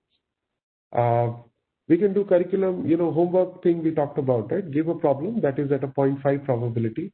So these are some of the core building blocks of AI in education. These are the APIs, right? And if we build them well, then we can do a lot of wonderful things. This is how my view of a future education system would look like, how these two things will work together. So imagine that a teacher is teaching because she knows that this is my group of students who are struggling in this topic. So there is a proficiency segment I have created. So depending on the proficiency of students in this stage, I have done the clustering. This is my segmentation I have done. One segment is going to one classroom. This is my dynamic section. Then she teaches that. Then she tells the teaching machine that, look, I have taught this group of students. You told me that they are similar. And now I'm going to give you these templates of problems. I'm not going to tell you who to give which problem to, you decide. But here is the scope of problems that need to be given. And then, the teaching machine generates adaptive problems for everyone. So kids who are struggling will start to get easier problems first, and then they will do more of them so that they reach the same level of mastery. And the smarter kids are going to get harder problems from day one, and they will master it. So both are happy, right? They are, not losing confidence, and these guys are not getting bored. And together, both of them will reach the same level of mastery in the concept. Reaching the same level of mastery is important, not finishing the curriculum. And once we understand that, then we do education in a different way. And then the next day, the system generates a report. Again, it clusters every student differently. Again, a new dynamic sections get created. And again, teachers can go teach the right sections in the right way. Right? So this hybrid view of physical digital education is what we need. Right? Now, people tell me, there's no data, this and that. But if I look at the amount of data that education can generate, right? If you think about Amazon, 30 million orders per day, Google, 3.5 billion queries. But if I look at every step that every student does in every homework, every day across the 5 subjects, I estimate that we'll get 100 billion step level insight about the students. This is orders of magnitude more than the entire Google search of the world. And that is the amount of data that is possible. What we have not done is we have not instrumented education the way we have instrumented point of sale or e-commerce or Google search. We have not at all instrumented this. Kids write their homework on a notebook. it goes to parents, it goes to teachers, it's thrown at the end of the school year. Nobody is collecting that data because it is being done on a physical infrastructure called a copy. Can we replace that with a digital infrastructure so we can track everything like we do intense logging of every activity on an app? Can we do that level of logging on this app and then learn so much about how to teach, how to learn, how to personalize from that level of data? Yeah? So here is how the future is going to look like in my view, which is, we are going to get into a digital education era, which is infinitely scalable. You don't have to worry about 30 people classroom. There is no concept of here is an upper limit on a classroom. Infinitely scalable. Millions of kids can learn. We have seen this in MOOC courses. It's always available. It's not a 7 to 1 o'clock school. Always available. If the kid is inspired to learn at 9 o'clock at night, so be it. It's available, right? And it's highly personalized. It will tell you exactly what to do, what curriculum and everything. So, our new CMS and internet will be the new library, if you will. It is already the new library. Nobody goes to a physical library. We just do Google search or go to our content repository.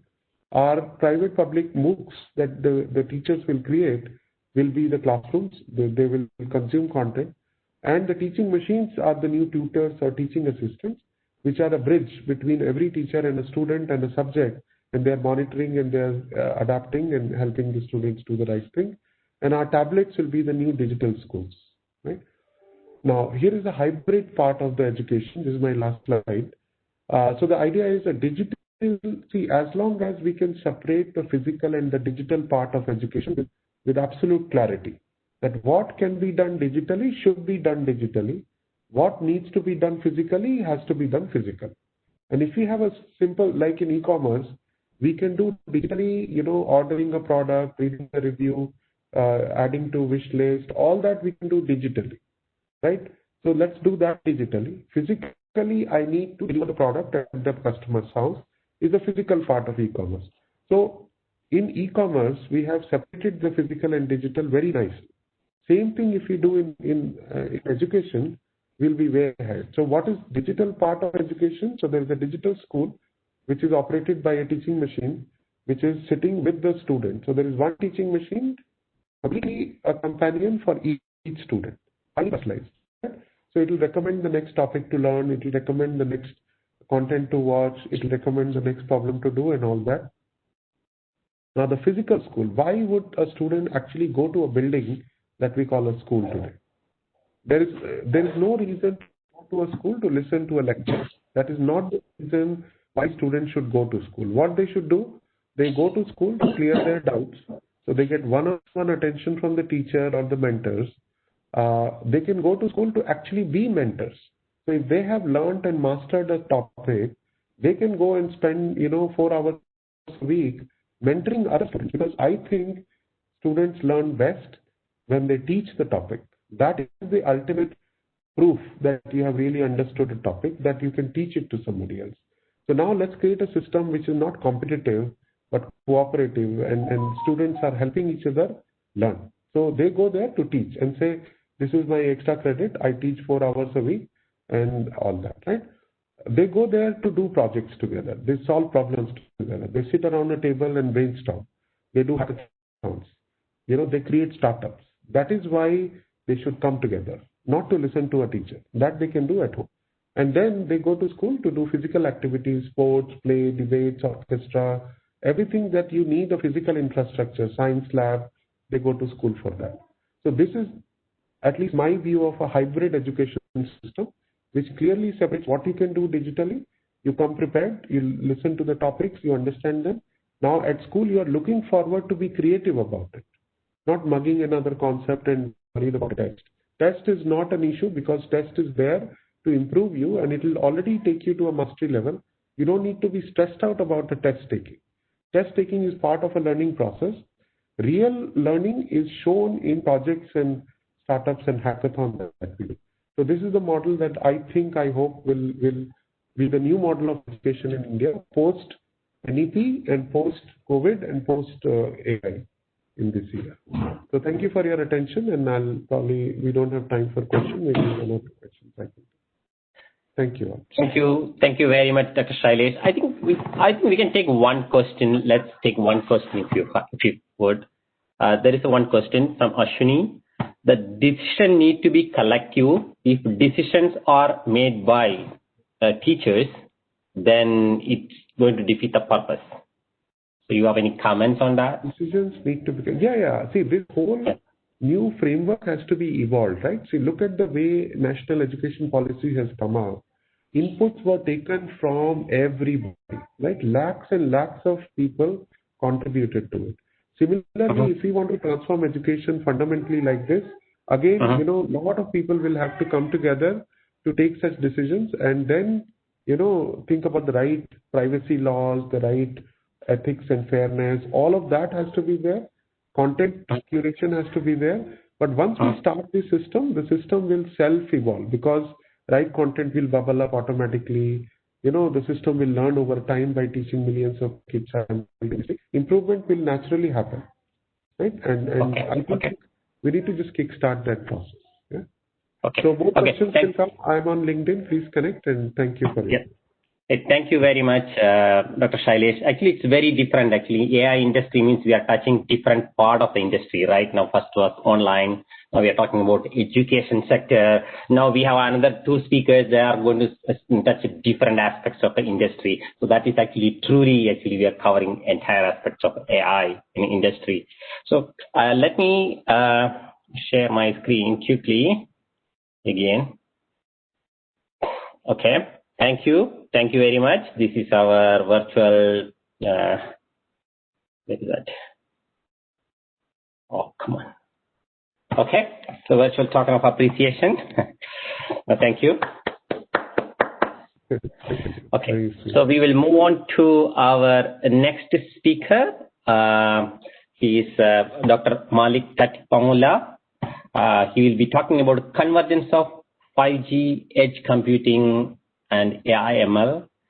He's a CTO of Ericsson, and he leads evolution of Ericsson's technology and next phase of innovation. And prior to Ericsson, he held several leadership roles at F5, Juniper Networks, Cisco, Motorola, Nortel, IIT, and so on. So, okay, where is it? That's gone now. Anyway, a very versatile speaker with a lot of profile to read from. And he's going to talk about the latest in the telecom sector. And let's welcome Dr. Malik. Malik, please take it from here.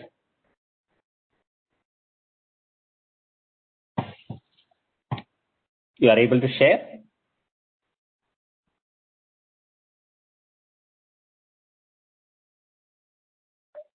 I think you are mute. Can you...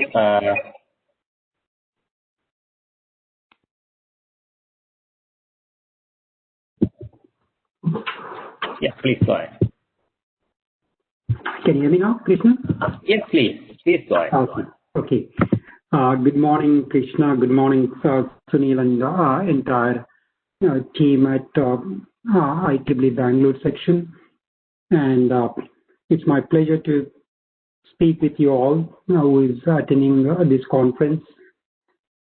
So for the first time, we are seeing a very interesting paradigm shift in the industry with the convergence of 5G, edge compute, and AI. And it's not only just convergence of technologies, but this convergence is also bringing telecom, cloud providers, industrial verticals, and media enterprises coming on to 5G as an open innovation platform. So the purpose of this talk is to really talk about the trends and how architecture is evolving, then conclude with some of the research challenges and opportunities. So that's the purpose of this presentation. So when we look at how things evolve in mobile networking from first generation to now fifth generation, when we see currently the last four mobile network technology evolutions. The first generation in 1980s, it was all about analog. So first generation to second generation was analog to digital communications, moving from just voice to voice and an SMS. But second generation to third generation was moving from circuit switch, so-called time division multiplexers, TDM switching, to introduction of internet protocols, so IP. So that's when we saw third generation, where we were able to access emails on our mobile phones, so-called mobile internet. Then the third generation to fourth generation was all IP networking, where we have seen mobile broadband applications on our smartphones. So in this evolution, you can clearly see how even the data rates evolve. Second generation was 2-digit kilobits per second. Third generation was 3 digits, essentially 150 kilobits per second. And the fourth generation was 15, on average 15 megabits per second. So you can see how things evolved from single-digit kilobits per second to 2-digit kilobits per second. Now into 4G, we are talking about 15 megabits per second. When we move to 5G, the goal is to move towards gigabits per second speeds. So looking at downstream, we are looking at theoretical limit of 20 gigabits per second. And upstream is about 10 gigabits per second. Not only just throughput, even the latency and delay is coming down to 1 millisecond. In addition to throughput and latency, we are also talking about device connection density. We can have 2.5 million, which is 25 lakhs, device connections within square mile radius. So that's a kind of device connection density we are looking at with 5G. In addition to extended battery life and much better location accuracy. So these are the performance dimensions of 5G, providing higher throughput, better latency, higher device connection density, and better location accuracy and extended battery life. So that's bringing very interesting use cases for 5G across telecom, cloud, and industrial players. When we look at telecom itself, it's extending our existing mobile broadband applications to much extreme mobile broadband applications driven by AR, VR, the virtual reality and augmented reality applications. Also extending beyond mobile broadband into Internet of Things with massive connectivity among the Internet of Things devices, and further extending into ultra-low latency services, mainly mission-critical industrial IoT applications. So you can see how 5G is taking the use cases beyond mobile broadband into industrial IoT applications, so-called Industry 4.0. So that is bringing a very interesting paradigm shift in the industry. That's bringing telcos, cloud providers, industrial players, as well as the media entertainment players converging on 5G as platform, leveraging the performance dimensions that we have spoken in the previous slide. So with that introduction, how the infrastructure is evolving. Let's look at how 5G infrastructure is evolving to accommodate the use cases we have talked about, as well as take advantage of the performance dimensions by bringing various actors being telcos, cloud providers, industrial verticals, as well as enterprise media players, how all these actors are converging and how that is impacting the infrastructure as we speak. So when we look at infrastructure, just looking at the workloads alone, when we see second generation, third generation mobile network infrastructure, it was all about physical infrastructure. It's all about hardware, chassis, appliances.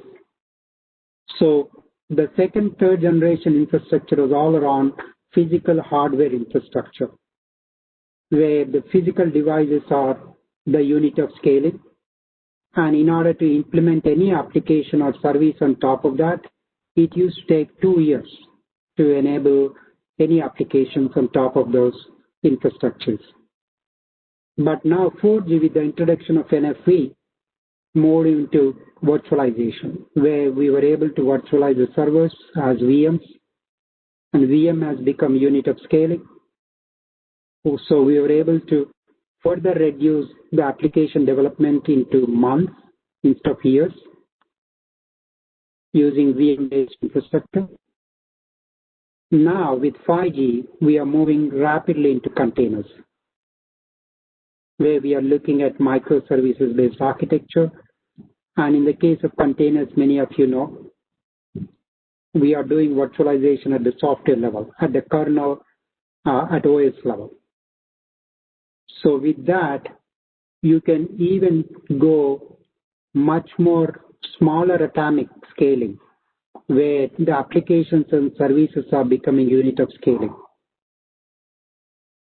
And because it's becoming microservices architecture, not monolithic, you are able to decouple applications from one another. So it's easy to, rapidly develop and deploy applications within span of minutes and days. So that's how the workloads are evolving, from physical to virtual machines to containers, from 2G to 5G. Then the second trend that we have seen for the last 10 years, most of the applications move from on-premise to the central data center, so-called central cloud. And that's how we have given birth to Amazon Web Services, Google Cloud, and Microsoft Azure, where they basically transition most of the enterprise on-prem applications to the cloud. And that's what called a central cloud for the last 10 years. But next 10 years, exactly reverse happening. Now, the cloud resources are moving closer to the applications where the data is originated. And that's mainly driven by ultra-low latency workloads, and with the advancements in edge compute, where the compute can go closer to the data sources or application sources, in this case, Internet of Things, as opposed to applications and data going all the way to the central cloud. So the future next 10 years is distributed cloud, driven by edge compute to address ultra-low latency applications. And that creates a very interesting paradigm shift in the infrastructure, where it creates decentralized infrastructure and where we see a lot more micro data centers. That's the second trend. The third trend is the edge compute, as we mentioned earlier. The edge compute here,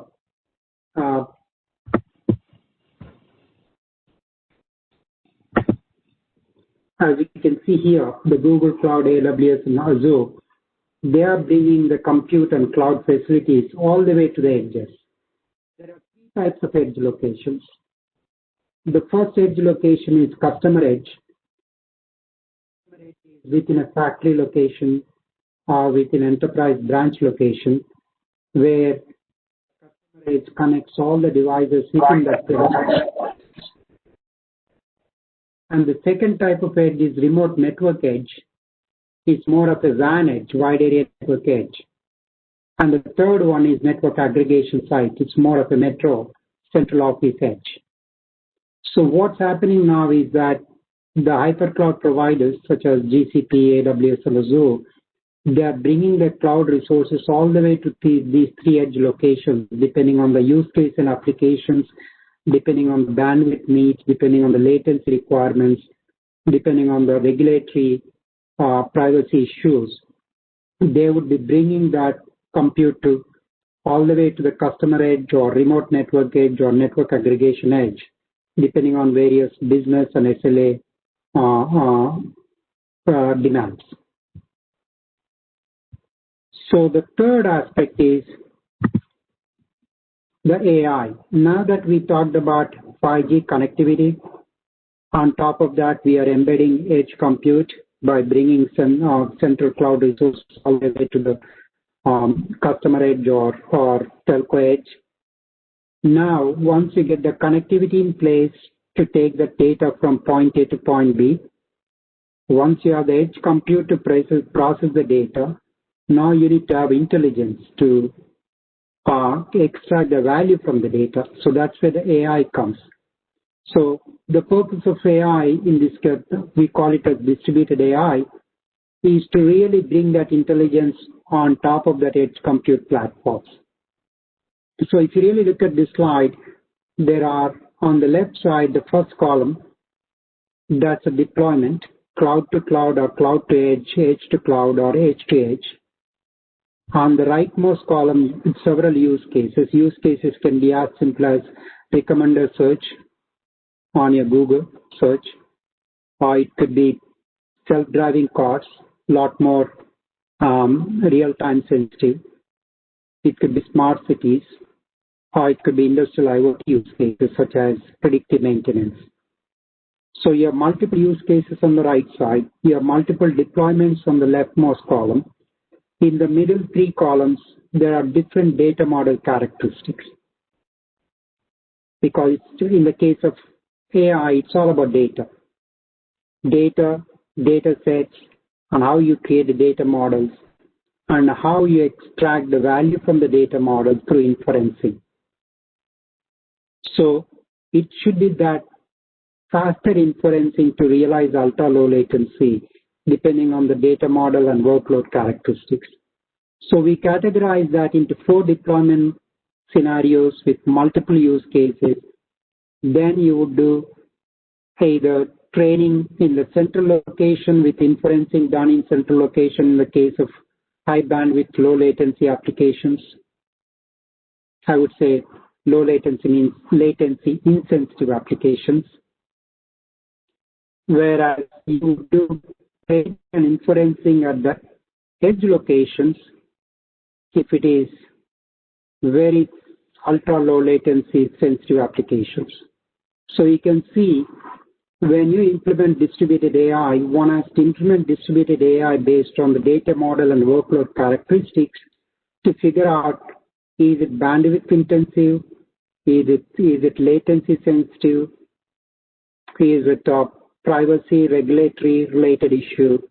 Based on that, we can do training and inferencing at different locations.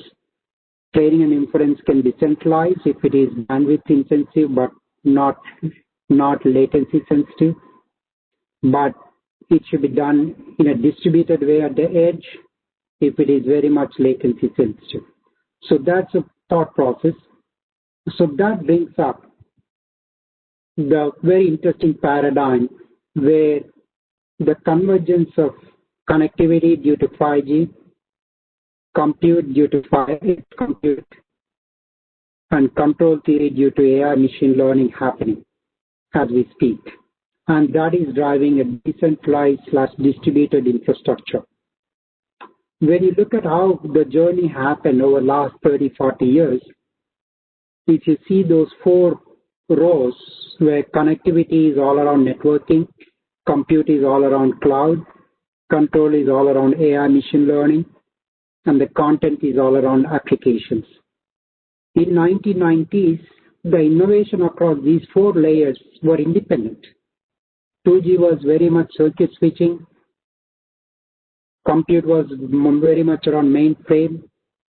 And control theory, when Professor Rajareddy was at CMU, he was looking more at symbolic AI, rule-based, more static.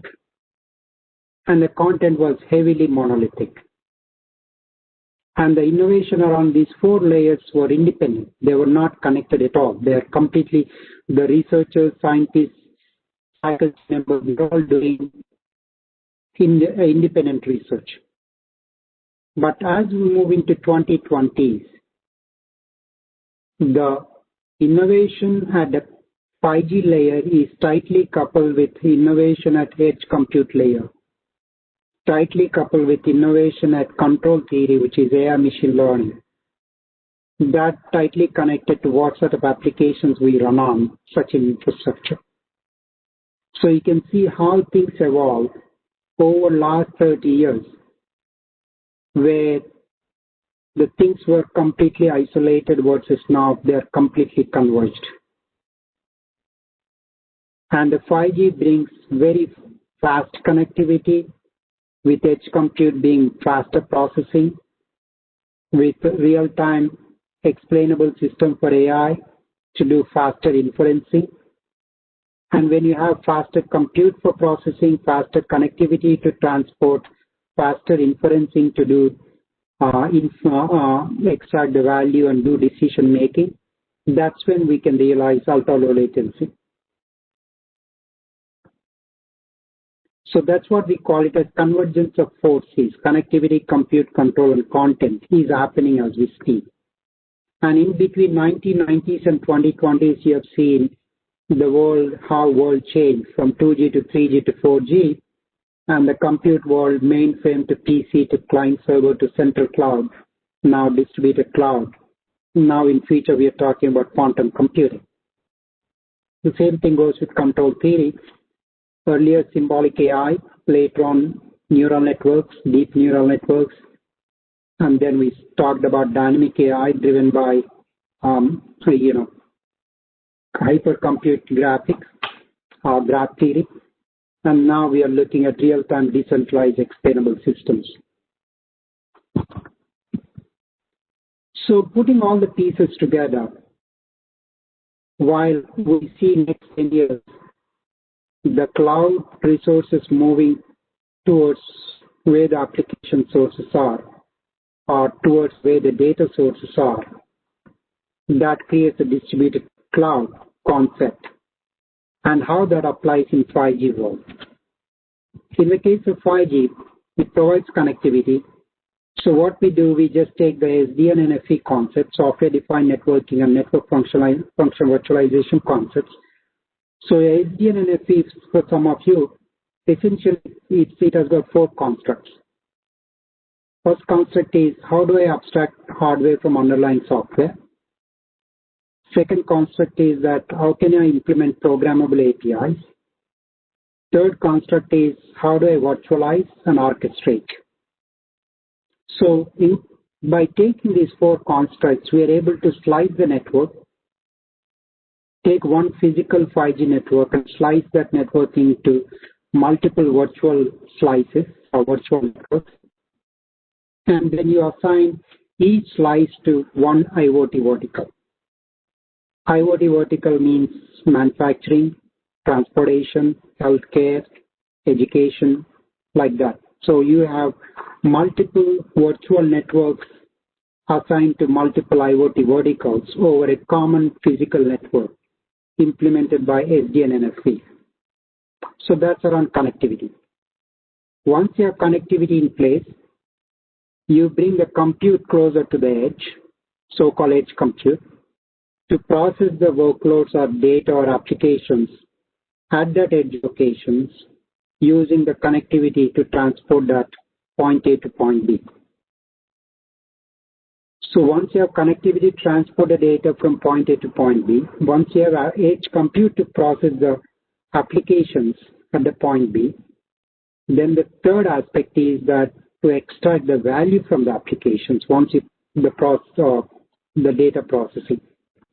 So that's where the real-time inferencing comes in. How do we apply real-time inferencing to improve not only user experience but monetize the data that's being processed, and extending further AI into network automation and optimization. So this is where how all these technologies are coming together. 5G, SDN, NFV, IoT, edge compute, cloud native, machine learning. They're all coming together to address these convergence of connectivity, compute, and control. So this is a typical network architecture of 5G distributed cloud, where you have multiple verticals on the left side: public safety, automotive, enhanced mobile broadband, fixed wireless, smart factories. And each one of the verticals are connected over a virtual network to the centralized clouds. And these virtual networks have got various virtual functions and applications running at different locations. And that's what we call it as access cloud, aggregation cloud, or central cloud.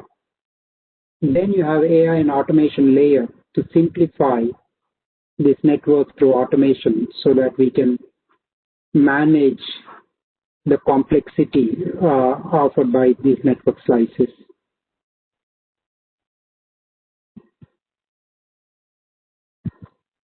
So what are the future technology and research challenges we see?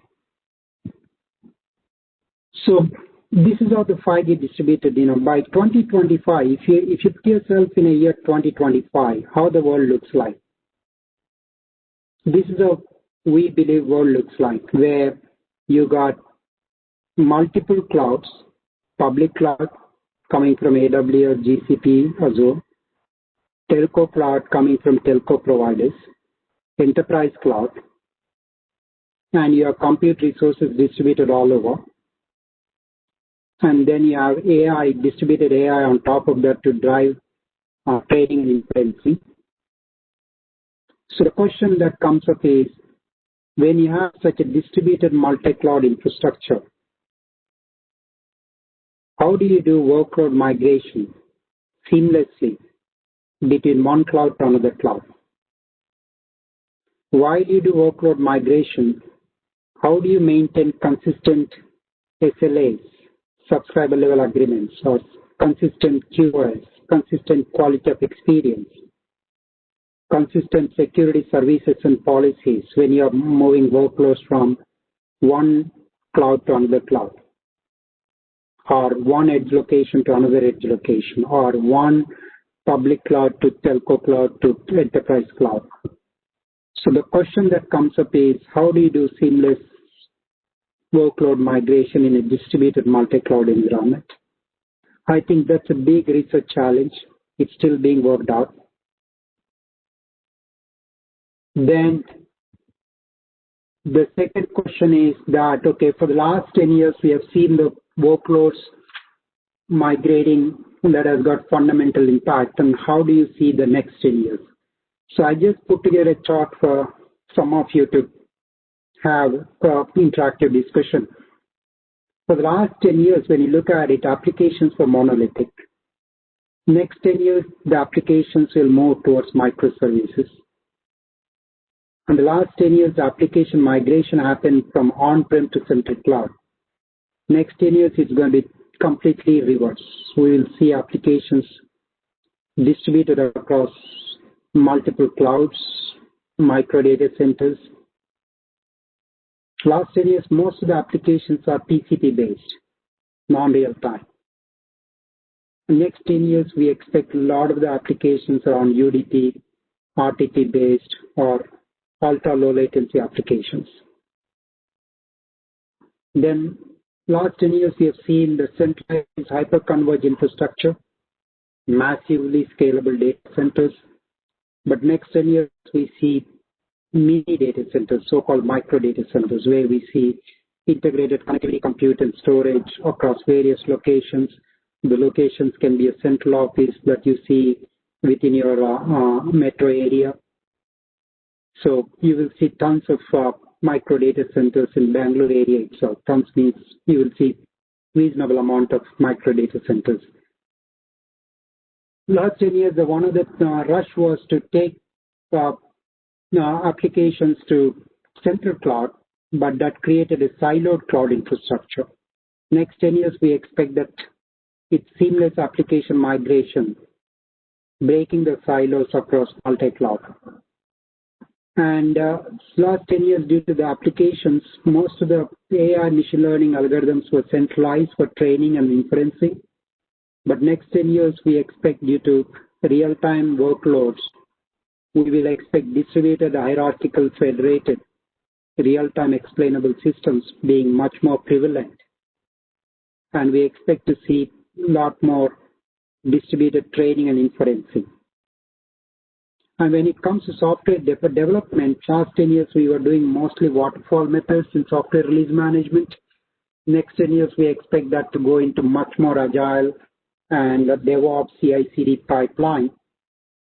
And when it comes to the packaging, last 10 years, we have seen much of it is on VM based. Next 10 years, we see container based and serverless. Last but not least is that last 10 years everything was around management driven, but next 10 years we will see a lot more data driven autonomic service management, where we see closed loop automation and service assurance driven by AI machine learning. So these are the major technology changes that we see past 10 years versus next years.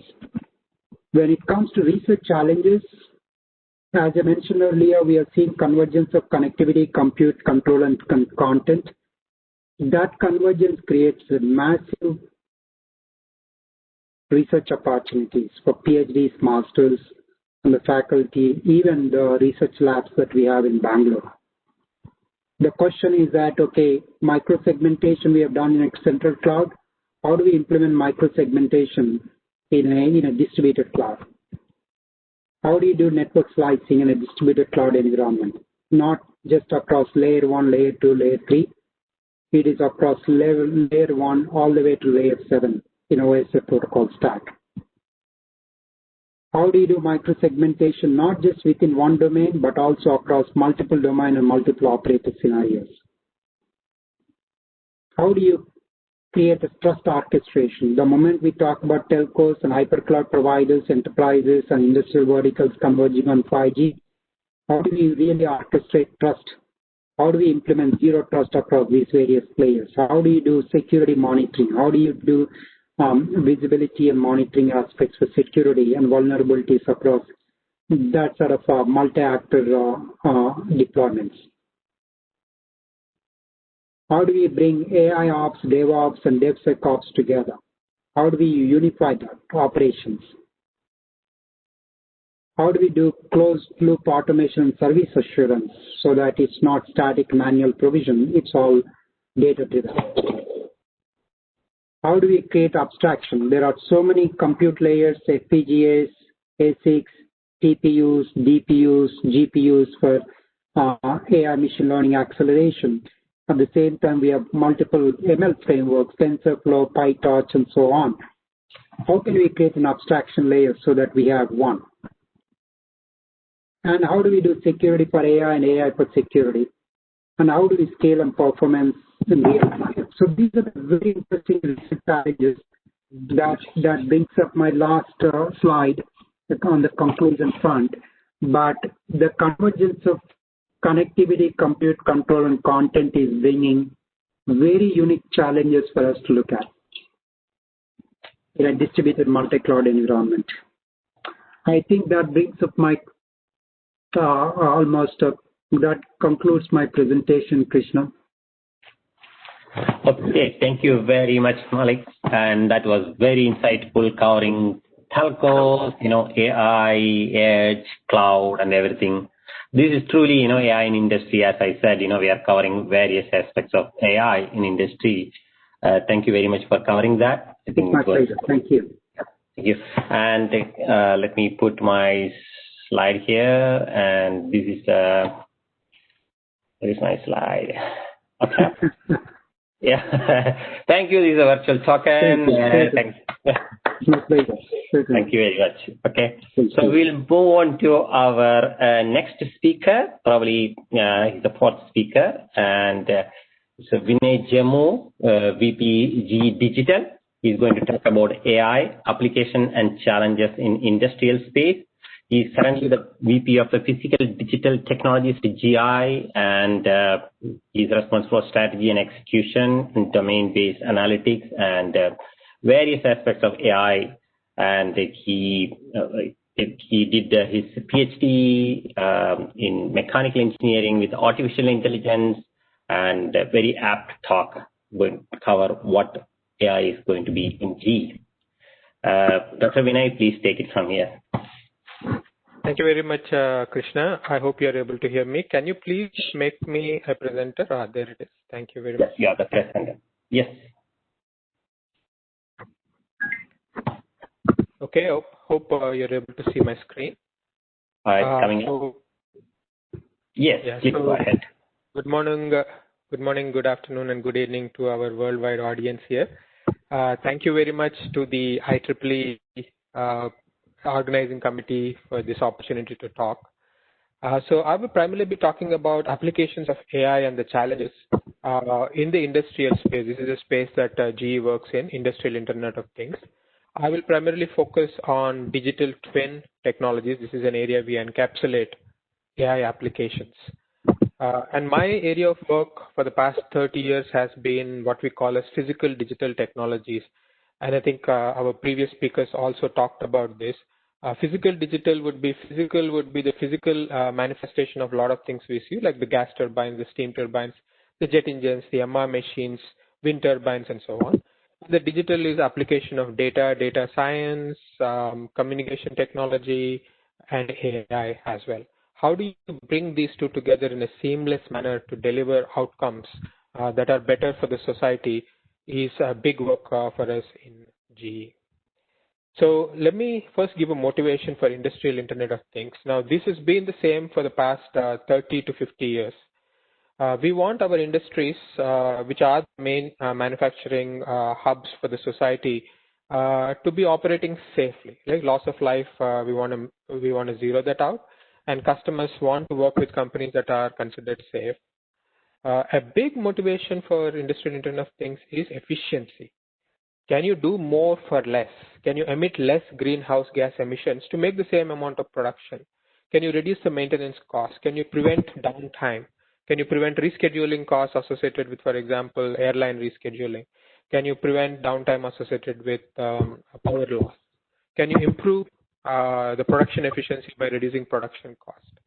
So these are the two big motivators, and they're encapsulated in this concept called RAMS: reliability, availability, maintainability, and safety. Performance and cost are always a baseline. Now, how important is this? With the advent of digital transformation that has just started the past 10 to 20 years, this has received a lot more focus than the first 20 to 30 years. Today, the market potential is estimated at $80 billion in 2020 and expected to grow at a 20% CAGR to $2 trillion. So it is expected to have a big impact, the Industrial Internet of Things. Now, as I was mentioning, this has become a lot more relevant, and our mindset and thought processes are changing rapidly with the advent of digital transformation. Now, what is digital transformation? So I'm trying to give these examples. This is sometimes much used and sometimes abused word as well. So the easiest way to explain digital transformation is using the consumer examples over the past 2 decades. In the 2000 to 2010 time frame, these three industries are being used as an example of how they transform the services. If you look at music industry, for example, music industry before the advent of iTunes was CDs and cassettes, where you used to have these large music distribution companies. They would sign up musicians, and then they would distribute hundreds of thousands to millions of these CDs or cassettes. But with the advent of iTunes, you digitize music distribution, removed all the middlemen. This dramatically improved the efficiency of the music industry. You went from having to buy a CD for, let us say, $10 or a cassette for 200 rupees. It has gone to, you can publish your own song and sell it for 99 cents or less. All the musicians now no longer needed this distribution centers. They could go publish themselves. That revolutionized everything. We got much better service at much lower cost. And that is an element of a digital transformation. Google is another example of the same, where advertisement industry was disrupted. Before the advent of Google, companies used to sign 100 million type of contract for distribution rights of advertisement. But with the advent of Google, you would put anybody can put their advertisement out there, and if you click, you pay a cent. That revolutionized the ad industry. So these are examples of digital transformation, much better services for much lower cost. This decade, Airbnb, Uber, Apple have become some of the largest conglomerates without really, through aggregation of services. So for example, Airbnb became the largest hotel service company in the world without actually owning any real estate. Uber has become the largest taxi service company in the world. And those of you who remember, getting a taxi was quite difficult before the Olas and the Ubers came on to the platform. So that's actually what we really mean by digital transformation. How can you deliver more for less? Have a less energy footprint, have a less greenhouse gas footprint, but at the same time have dramatic improvement in offerings to your customers, dramatic improvement in your services. Now, to study a little bit more and how this applies to the industrial segment, we actually studied these three companies again to a little bit more detail, and I use this example of Amazon, which is very similar to the Flipkart talk Ravi gave. So with the advent, Amazon started off in 1996-97. They were a catalog company on the internet. They used to go to the market based on what's called demography, which is understand that is age 25 to 34, $7,000. But once you put things on platform and digitize things, you got more information that you understood that this lady was she was starting by diapers, for example. So you're starting to send greeting cards to parents which are 600 miles away because of that, you know, the parents are 600 miles away and they're in certain age group. So you started to understand much more about the person on an individual basis as opposed to demography basis. This is called psychographic model. Psychography is model of your intent. Using this, they got better business outcomes. Better business outcomes was profiling and prediction. So you started offering saying, hey, why don't you buy a video camera? Don't you want to record the precious moments of your baby? Why don't you buy baby clothes? Why don't you buy a milk warmer? So you started doing profiling and prediction and got better business outcomes. Once you started seeing that, you did business expansion. Amazon was an example, went from books to all the products, from all the products to many vendors on the platform, to Amazon Kindle, Amazon Web Services, and so on and so forth. So this is how most of these giants have grown the past 20 years. Building a psychographic model, having a platform, building a psychographic model, and offering a whole bunch of services. Now, what we are trying to do at GE is also the same thing. Can we transform our industries by applying the same digital transformation concepts that we can learn from the consumer side of things? So machines are maintained primarily based on what's called time-based maintenance. Basically, every 2 to 3 years, you would bring this engine in and then you will change its oil, change its parts, and so on and so forth, very much like a lot of cars are done today. However, with the advent of platform and collection of data, we now know a lot more about these engines. For example, this engine is flying mostly Singapore, London. It was serviced last 2.6 years ago, and the last time we inspected it, it was in very good condition. So if that is the case, do I really need to maintain this engine in the next 4 months when it is coming up, or can I push this out? So what we have been doing is we've been building these models of one. Models of one is the digital twin. We build personalized models for each engine, use that to get better business outcome for our customers by doing individual performance and life models and providing recommendations on a per engine basis.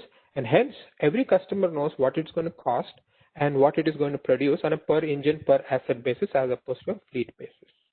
This we have found saves millions of dollars for our customers, enables you to deliver better services at lower cost. The idea here is once you understand engine and customer at a per engine and per customer basis, can you then expand very much like what other companies have done, provide services only those that are required by each of the customers. So for example, power plants in Northeast require a different set of requirements versus power plants in South India, for example. So can you offer different services to them? So that's what we are actually focusing on. So we are trying to learn from the digital transformation that has happened in the consumer side, apply that to the industrial side. How are we doing that? We are doing that to this one concept that's the most important concept for us is this digital twins. So digital twins are, they bring AI and domain knowledge together. I'll talk a little bit more about why that is important. Digital twins are personalized living learning models. These models evolve with time. They learn. They are smart enough to learn. The first thing is they encapsulate physics and domain knowledge and AI.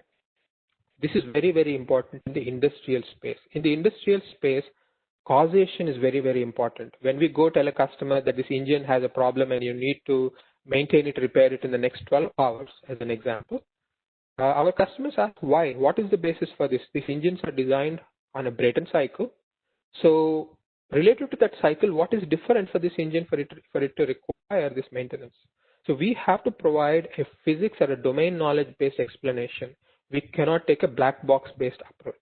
Hence, physics and domain knowledge along with AI and data science. AI and data science is to learn from data. As each engine data comes in, we want to learn. So an important element of digital twin for us is encapsulation of both physics and AI together. The digital twins provide insights. They provide remaining useful life, efficiency optimization, thrust levels, fuel recommendations, and so on, or business utilization kind of recommendations. You can do the actions using this, using human. A human can go act, repair, maintain. A robot can do the same, or a machine. The control systems can do the same. This provides enhanced information, new information. This information is fed back into the digital twin, so it becomes smarter every day. It can be fed back into the design process so that the design becomes better. With the advent of additive manufacturing, you can now personalize the parts you're printing for that engine. Because you have a per engine recommendation, you can print a per engine part. That is also an area we are working on. Let me now give you a few examples. So the first example is an aviation example. This was a challenge for one of our Middle East customers. They own 500 plus of our engines. These engines, because of the dust conditions they were flying through, a lot of particulate matter in the air in the regions they fly, we're seeing combustion-related challenges. Basically, the hot gas parts were seeing erosion. Now, we told our customers, instead of inspecting these every year, please inspect them every 3 months. And the customer said, every time you do this every 3 months, I lose $500,000. $500,000 over 500 engines is a big, big number for me in a given year to lose. I cannot really afford to inspect them every 3 months. So they asked us to build a digital twin model of this engine. So what we did here was we actually took the environmental data. We actually built a worldwide particulate matter model. What is the particulate matter distribution in Asia region as it flies through the Asia region and Europe or South America? We built that model. We got the physics model associated with TBC spallation. That was the model. So we understood the physics. We built those. We understand the materials. So we built those models, and using that, we made a prediction on a per engine basis. And this graph that you see here was from 2010 to 2014, where what you saw was each dot is an engine, and we calculate the distress of the TBC spallation. And you can see for each engine, it can evolve. You can track them in time. You can see a specific set of engines that are on the more aggressive life consumption part or a more aggressive distress part. And there are some engines that are flying in good regions where there is no such issue. So what we told our customer was, you don't need to worry about this full fleet. Just worry about this top right-hand corner. This is the engines that are most important for you. So just worry about them. And those engines only you maintain. Rest of them, we will take care of. This saved significant amount of money and time, inspection time and shop time. 56% reduction in scheduled inspections and multiple $1 million saved just by this optimization of inspection. Now, this is the digital twin. So when the engine comes into the shop, we started doing this inspection. Using robots, we inspect them automatically. We took the inspection online, on wing. We inspect them on wing. Using this, we use AI-driven, deep learning-driven distress quantification. You can see here, we give a rank between 1 to 10. And this distress information is now fed back into the digital twin. This digital twin now, the coating life of this TBC spallation life becomes better. We also take that information and give it back to the engine designers so they can actually try to design these conditions out. So this is how we are improving the causation cycle. Instead of correlation, we are trying to make it more causation based using the physics and closing the loop. And we are making continuous learning a part of the digital twin. Let me give examples in healthcare, a very different domain for us. India has 50,000, India has about 75,000 children that are born, babies that are born every day, of which 50,000 are born in rural environments. Now, in the rural environments, there is big shortage of doctors, and there are not as many, there are fewer nurses and midwives related to developed countries. So what we've been doing is we've been training the radiologists, sonographers to using remotely as in they take handheld measurements and they go to these remote villages and they take measurements of pregnant women, the babies of the pregnant women, to measure for defects. A lot of times what happens is because these defects are not caught in advance, the woman comes to the hospital very late, and by the time something really terrible happens either to the baby or the mother, which is one to avoid. So what you see here on the application on the right-hand side is we are trying to detect a problem with the central nervous system abnormality, which is basically the baby's development. We are trying to check in the second trimester and the third trimester if it is according to the requirements that we have. The problem is because the baby's orientation, the mother, where the mother is, the skill set of the sonographer that is taking the images come in very, very complicated manners. They are 3D volumetric measurements. So what we have done is we have used AI here, primarily deep learning as a mechanism, to automatically detect what is called the planes. These three lines that you see here, the yellow, purple, and blue lines, are the planes at which you have to take the measurement. It's very, very difficult to figure that out in the 3D volume space. So we automatically detect it, automatically calculate these metrics that you see here, and give an indication if there is a problem or not. So we have taken down, the sonographer needed to previously do 41 keystrokes to get this measurement. Sonographer is now cut, because of the AI, we've cut that down to 8. 8 keystrokes are only what they need to do. The accuracy improves, early diagnosis improves, that saves both mother and baby.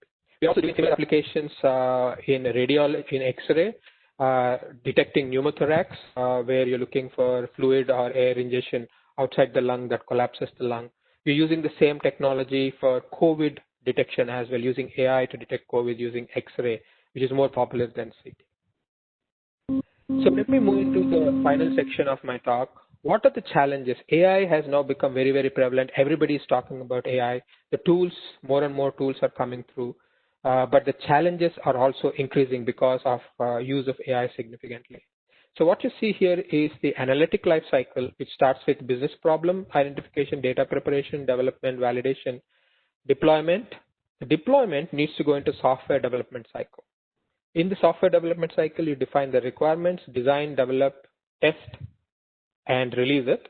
And then you evaluate and you iterate. And this is the life cycle of AI algorithms. It's not just the algorithm, but it's also the software that scales this. Each of these phases has different challenges. In the AI development side, value, finding the right data, scaling is a challenge. In the software side, data silos, tag mapping, multimodal data are a few of the challenges.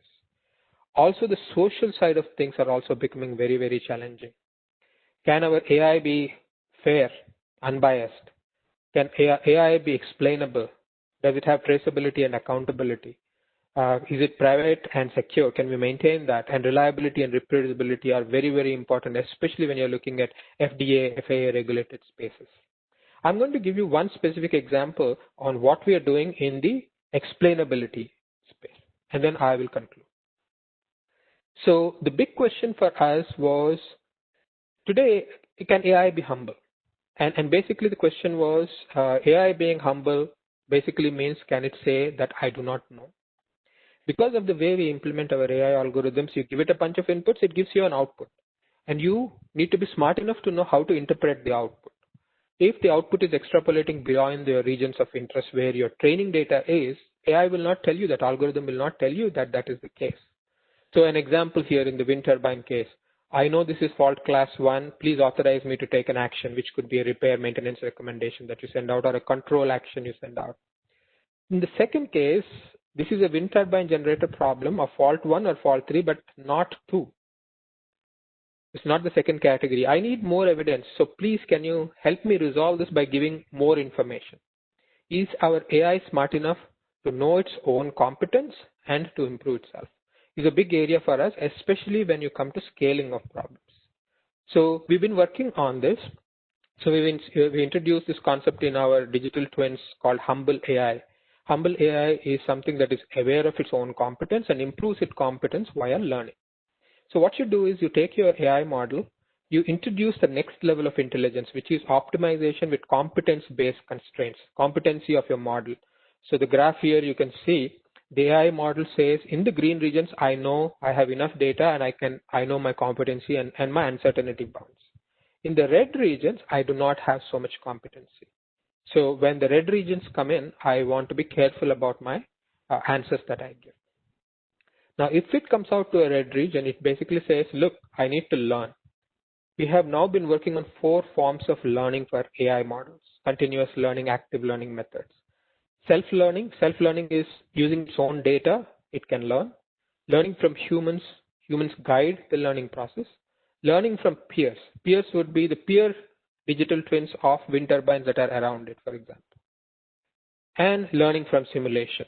So the advantage of industrial space is we have a lot of physics and simulation models. So can you continuously learn? Can you recommend to your wind turbines, for example, to collect more data and use that to learn? And what we're really trying to do here is understand the region of trust, understand the uncertainty, ask for help when you're not competent. And can you learn from multiple sources, be it images, be it text data, be it parametric data? That's a portion of work we're doing. Let me give an example of learn from simulation. This is an example associated with oil fields. So in oil fields, we're trying to extract more oil from the oil field by putting the right places where you drill your wells and then pump the oil. You put sometimes steam and water in one of the oil wells so that the oil comes from the other side. So we have this deep physics models that are seismographic models that understand what's happening underground. These are very, very complicated 3D CFD flow kind of models. We build surrogate models from them. We introduce this task-specific optimizer, which is the intelligence above the surrogate model, which actually understands its own region of competence. So on the right-hand side, you see this real-world boundary is the red line, and the white line is where a simulation or experimental boundary is. So when this task-specific optimizer realizes there are some data points outside this region, it says, can you perform some new experiments? Can you do something new? Can you have curiosity-driven exploration? And the idea here is, can you expand through knowledge and domain, expand beyond this and increase your knowledge into the more closer to reality using your domain-based modeling, either experimentation or going back to your physics model and running more experiments in the expanded region. So here is one way we are actually expanding our knowledge, knowing what we know and expanding what we don't know through simulation. So this is an example of one of the areas that are challenges we're facing in this scaling of digital twins and how do we work on that. So let me finish here.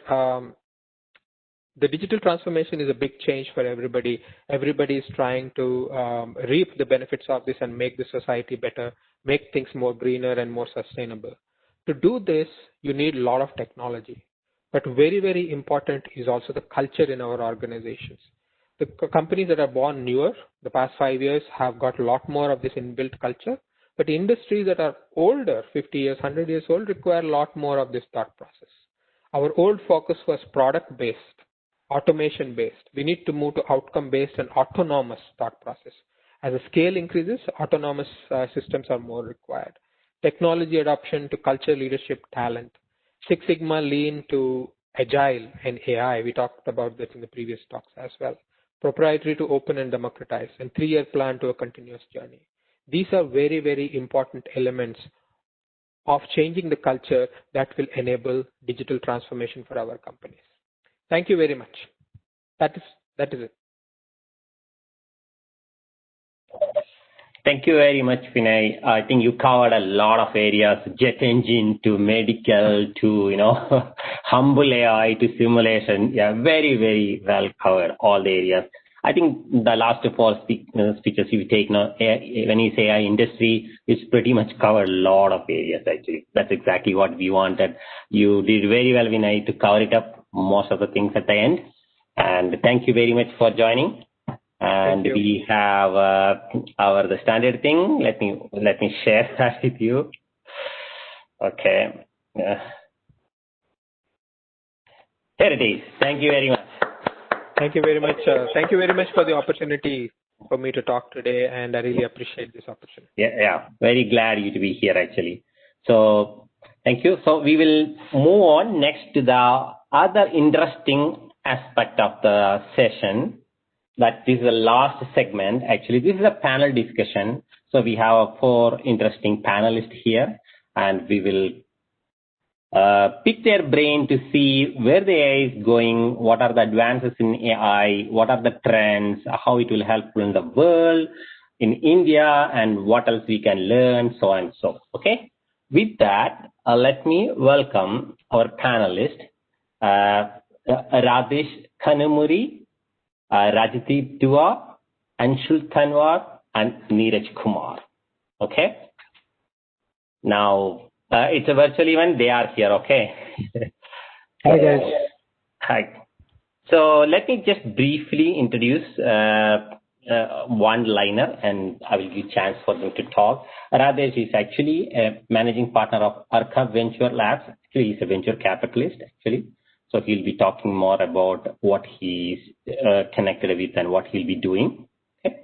Rajdeep is a senior director at AI Salesforce. He's leading a ML engineering team, Salesforce. So we'll be talking about a lot of AI stuff there. And we have Anshul Tanwar. He's a principal engineer at Cisco. He's a networking expert, definitely a strong networking background. We'll talk about how intelligence are playing in the networking world. And we have finally Neeraj Kumar. He's a CTO and co-founder of IRMW. This is very interesting, a startup company. They are using AI in radio and microwave. I think he'll be talking about that more in deep down. Okay. So with that, let me welcome all of our panelists. Okay. So I'll go initially one by one, and I will ask the panelists, what they do in the AI space. Let me start with Rajesh. Rajesh, please could you go for an introduction, and what do you do? How you are connected with AI? What do you think about where it is heading and so on? So please. Yeah, so thanks, Krishna, for the introduction. So as Krishna said, we are a fund in B2B tech startups. We basically invest in B2B startups from India who are looking into the US markets. We also invest in US startups having office in India. We started around 2 years back, and we have made 10 investments so far and likely to make another 15 investments in a couple of years. And out of the 10 investments, I would say that majority of the companies that we invest in are all around AI. For example, we have invested in a company called DeepEffect, which is basically does a complete voice call analysis, right from identifying the users to doing analysis of the calls, to doing analytics around the calls, to actually doing an abstracted summary of calls. We have invested in a company called Obviously.ai, which is basically gives the power of machine learning in the hands of business users. The business user just has to point the data to Obviously.ai, and Obviously.ai about which model works best for a particular data set and gives those predictions. The user can actually ask questions in simple plain language around prediction, and they get those answers. Yeah, I can probably go on around this in terms of how. No, we have a lot of time. Okay, thank you very much. Okay, I will welcome Rajdeep. Rajdeep, would you like to introduce yourself? Yeah, sure. So first of all, thanks for inviting me to this panel. So I take care of a couple of teams within Salesforce which focus on AI and machine learning. So all of you already know that Salesforce is a market leader in CRM space and customer experience. So what this means is basically we act as a enabler for our enterprises to be able to connect to their customers in various ways and to be more effective in serving their customers. So in that context, the cloud we are part of is called Industries. It's basically building CRM for verticals, for example, for banks, for government, for healthcare. And my team's role is how we can solve vertical specific AI problems. So one thing which we have seen is that AI is applications are more successful if they are domain specific, if they solve problems which are specific to domains. So for example, we are using deep learning to help consumer good companies do audit of retailers, right? So we are working with some of the largest CG companies in the world. So it's we call it like smart selling. So when the auditor has to go to a retailer like Walmart or Kroger's or some of the bigger names in the US or Europe, how do you do that scheduling, right? And once you go there, how do you use object detection to figure out what is there on the shelf, and you don't have to count it and so on, right? And another interesting vertical we are looking at is OCR, especially in these COVID times. The OCR form of forms is becoming very, very important, so that we can bridge the divide between physical forms and physical data and virtual data, which can be fed into CRM. How do you basically pull data into CRM or related use cases in a more automated manner? So while and OCR is a very complex field. I mean, even though it has been around for quite some time, but there are still a lot of gaps which need to be filled, especially in the handwriting recognition. Just imagine scanning a doctor's prescription and converting it into data in CRM automatically. I see. Yeah. Okay. Yeah. Cool. So those are some of the use cases my team is looking at. I see. Okay, cool. Hey, thank you. Let me go to Anshul next. Anshul, could you please introduce yourself to the audience? Sure. First of all, thank you, Krishna, for the brief introduction and invitation. For specific to the AI, as I see, there are two aspects. You could, and I work for Cisco, so you could use AI for customer benefits, external facing, how networks are managed, etc. That's one aspect of AI. The second aspect is more internal efficiencies. How do you, because Cisco being a large enterprise, 60, 70,000 employees, how do you use AI within Cisco to make things better? Now, within Cisco itself, I classify these in two aspects. One is how do you increase the productivity of the team? And the other is how do you provide better customer satisfaction? So my role mostly is in the internal efficiencies and usage of AI in these aspects. When I say internal efficiencies and increasing the productivity, I am for some time I've been focusing on how do you classify bugs or find security vulnerabilities in the code before the code actually goes out for testing or to the customer. And that itself is a huge one. Cisco as a company spends a lot of time, money and time if there are security vulnerabilities out there. And the things around that, how do you even go and fix bugs automatically? Some specific type of bugs, which if AI could determine that, hey, this is a security vulnerability, can it actually generate code and fix it itself? And the integration of this into IDEs and things like that. And along with that, the customer satisfaction, primarily, how do you troubleshoot networking problems so that there is a faster resolution of problems that Cisco's customers are facing? That could be network meltdown, network services not being there, or even if services are out there, how do you make them much more efficient based on time of the day, based on the usage patterns, etc. Right. Okay, cool. Okay. Now I would welcome Neeraj. Neeraj. Hi, thank you, Krishna. Hello, everyone. So, so I represent a company called IRSMW, that's Radio Frequency and Microwave Innovations Lab, based out of Bangalore. So we are a couple-year-old company, basically specializing in the hardware and the software part of all sorts of applications in radio frequency and microwave domains, but primarily focused on radar, basically for military and civilian applications. So we do a lot of stuff on the hardware front, basically end-to-end design for things like phased array antennas and beamforming and localization techniques and all that.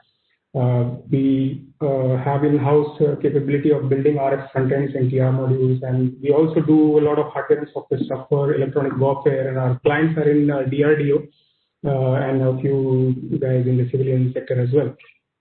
So as far as AI is concerned, we as Vinay mentioned in his slides, we are also kind of on the physical and digital domain. We use digital signal processing along with machine learning heavily for things like object detection and tracking, basically using Kalman filters and particle filters and all that. We use machine learning for waveform classification and spectrum sensing, kind of like collaborative way of dealing with radar and communication infrastructure. So can you use them together? So we need some kind of ML algorithms to separate them out. Then we also do with, there is something called multifunction radar. So a single radar has to do a lot of stuff. So how do you, do task scheduling on it and do radar resource management? So we use a lot of dynamic programming and reinforcement learning kind of algorithms there as well. We do sensor fusion as well. But what I would like to, bring out is that we are building, that's our recipe basically. We are building the next generation of cognitive dynamic systems, basically, incorporating ideas from things like multi-agent systems. Malik from Ericsson also mentioned about the future being, decentralized AI. So we are right there actually, incorporating ideas from game theory for multi-agent systems, sensor and data fusion, multi-sensor data fusion, and optimal control using reinforcement learning. So yeah, that's a brief about us. Okay, great. I think I wanted to ask where the AI is heading and what do you think in the future going to happen in the AI space. Some of you guys are touching that aspect, and you guys can talk briefly. What in your perspective, where you are right now and where we are heading in the future in AI. Like let's say next 5 years, 10 years down the line. If you have any your own perspective, you could mention. That would be great. I'll go with Rajesh first.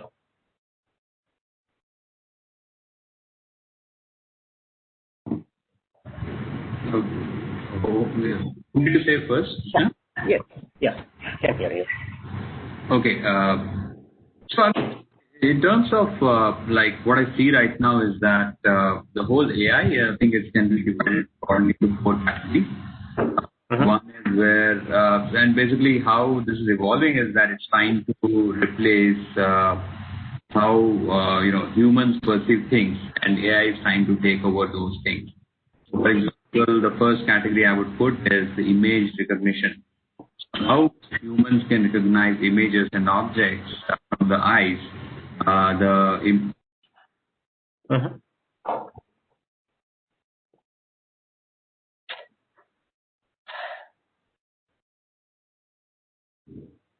think there is some trouble, Rajesh, with your network. Looks like. Yeah. Okay. We will wait for him. Meanwhile, Rajdeep, you want to take it from there? Yeah, sure. I think he's back. He's back. Rajesh, you are back. Rajesh, you can hear? Okay, sorry, I got dropped off. So yeah, please go ahead. Yeah. Basically, I was saying that image recognition is one aspect. Second is basically the natural language understanding, where the way humans can read text and all that and make sense out of it. So AI is kind of evolving. I've seen this whole evolution of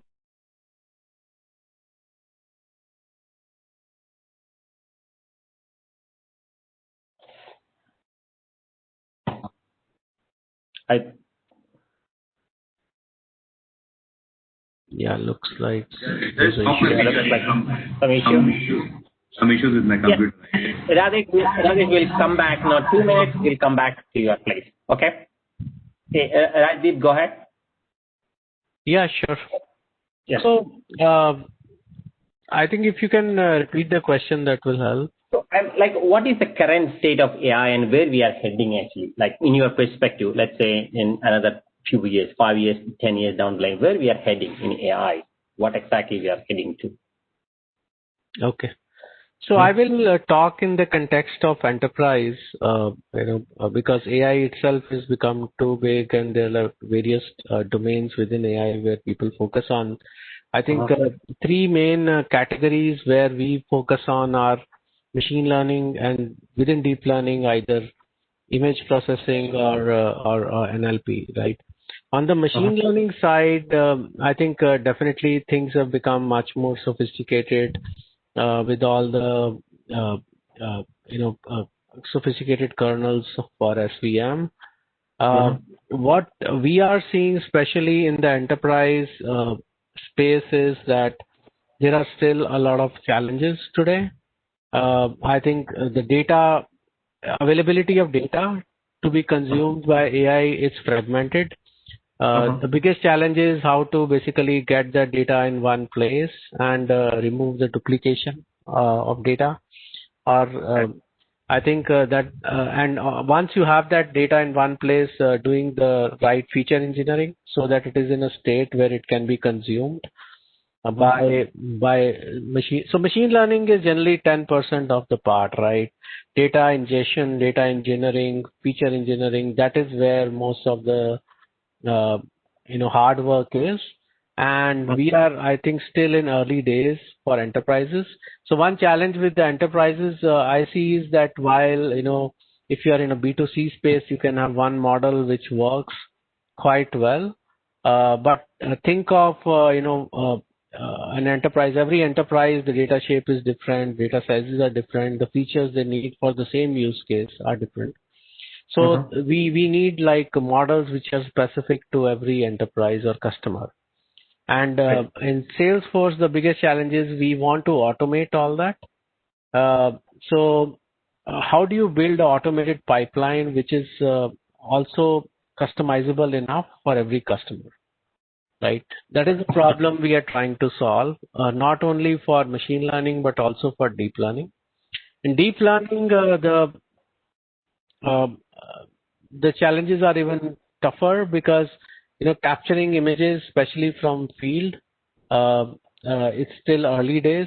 Especially, network is still patchy. And trying to do real-time detection is only possible if you embed the model on the device, right? And if you're talking about a sales guy or some kind of insurance agent trying to do AI on his device, I think we are still a little far away from those scenarios. I think there are early successes we have seen, but I think it will take time. By the time 5G gets rolled out, maybe it will become more mainstream. So on the NLP side, Salesforce also invested quite a bit on chatbot technology, especially because we have huge business in the form of service cloud, where call centers use our products to automate their processes, and also the customers do that. How we can replace service agents with the first level of interaction with chatbots. So while chatbots have become successful to some extent, it's basically replacing the web UI with conversational interaction, web interaction being replaced with conversational interaction. But it's been successful where the conversational interaction is more menu based rather than free flowing conversation between a human on the one side and a bot on the other side. I mean, NLG there has been successful to some extent, but I think next 3-4 years are going to be very important. How successful chatbots become. Because it's still very easy for a human to confuse a chatbot. And also the chatbots have to be fed more data so that they understand the domain specific ontology, right? And I think the last but not the least, the concept of knowledge graph, which even though it's quite common in the B2C space, I mean, knowledge graph has been used by people like Google and Facebook for quite some time. So we are also working on how you can discover relationships between organizations and people using knowledge graphs. And so that's a very interesting field, and we are doing some interesting applications in that space as well. That is basically, that uses NLP very heavily because you use NLP to basically convert a sentence or a paragraph into the facts and the relationship between those facts. I see. Okay, cool. I will ask the same question to Anshul. What do you think from a networking perspective and your experience where we are heading in the AI coming years? Sure. So I see AI as, and I have seen networking world, and it could actually be applicable to other industries and sectors as well. But eventual to reach AI and to enhance on top of it, there are certain layers, and I think everybody has talked about that. The first layer is really digital transformation in its true sense. Is everything available as a, the whole process of digitalization, has it happened completely? And I think Rajiv just mentioned that, hey, even if the digitalization has happened, the data availability is probably not in the right form to be ingested into the AI models. So that is one aspect where I think we are there today. The digital transformation, even though we could say that it has happened, but if you go down to the real roots, I see it is still happening, and it's across world. I mean, it's not necessarily within India or somewhere, but it is across. And I think that's where we are. And this vertical will grow, and when it starts growing, you will start seeing the other aspects of AI taking over. And the other two aspects which are very relevant here is, one is ease of use and applicability in businesses. I think we are on that journey in AI, and again, Rajdeep just mentioned, right, the NLG has taken up a little bit, NLB chatbots. Every day, actually today we use chatbots, and I felt that the chatbots have already taken over the aspects. But then we all know that it is very easy to confuse chatbots, and we know that this is not a real human. So the ease of use, I think it's way up there already. I mean, the code is on GitHub. You could use, you could try things, and you could do research, and its applicability is also coming very clear. And chatbots and image detection, and I think Neeraj talked about beam focusing and other things, right? These are really very solid use cases where we could use. And networking has seen the same, right? I mean, how could we use AI to ingest the data and determine whether there are already problems in the network? Is it behaving as expected? It is serving the right SLAs that a service provider would have given to certain aspects. And then, the business value around it as well. Can customers use these insights or predictions to make their businesses better? Can a service provider know that, hey, my links will get congested, so that it starts impacting the quality of a network much before the thing happens? And then, based on that, it could reinforce its infrastructure to maintain the same SLAs, etc. So I think the ease of use and applicability is, again, we are evolving. I mean, it's right there. We see the applicability, but are we there? Have we solved all these problems? I don't think so. I mean, that has to happen. And the third thing, which I think Vinay talked in the earlier presentation, and which is a very important aspect in my opinion, is the trust. And it's not necessarily about one industry versus another, right? It is about, has AI proven itself so that it can be trusted, right? I mean, I'll take an example of what I do today, right? We predict certain piece of code. In the IDE, we predict that, hey, this has a potential bug. And I've seen engineers coming back saying, you know what, your AI model has to be improved because the accuracy is not 100%. And I think we all know that it's not going to reach there, right? There will be, there will be certain aspects where it would not. But the trust has to be built. And it's just about the code example that I took, right? When I talked about the trust into medical sciences, oh boy, that's in a different level, right? The same way, for our finances or economics, can I trust the AI model to make my investments at a certain place or not? I will still, there is a journey there, I'm very sure. So I'm very sure this, and for example, at the same time, right, I think a lot lot of people, even though we talked about chatbots not being that successful, a lot of people believe that. I mean, it is working pretty nicely, actually. They take orders, they solve the problems. So I think in different sectors, we'll start seeing that people start trusting it.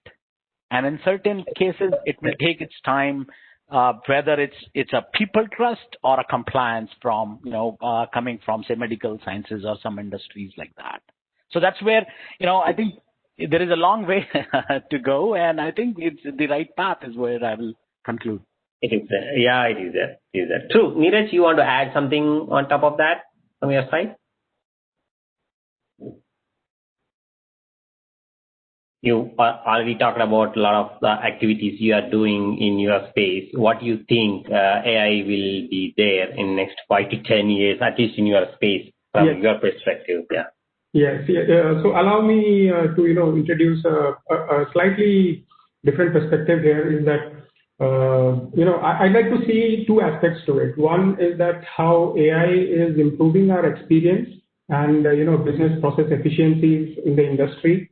So that is one aspect which we have been seeing in today's presentations, and which is obvious to all of us that so for example, AI virtual assistants for helping in prognostics and to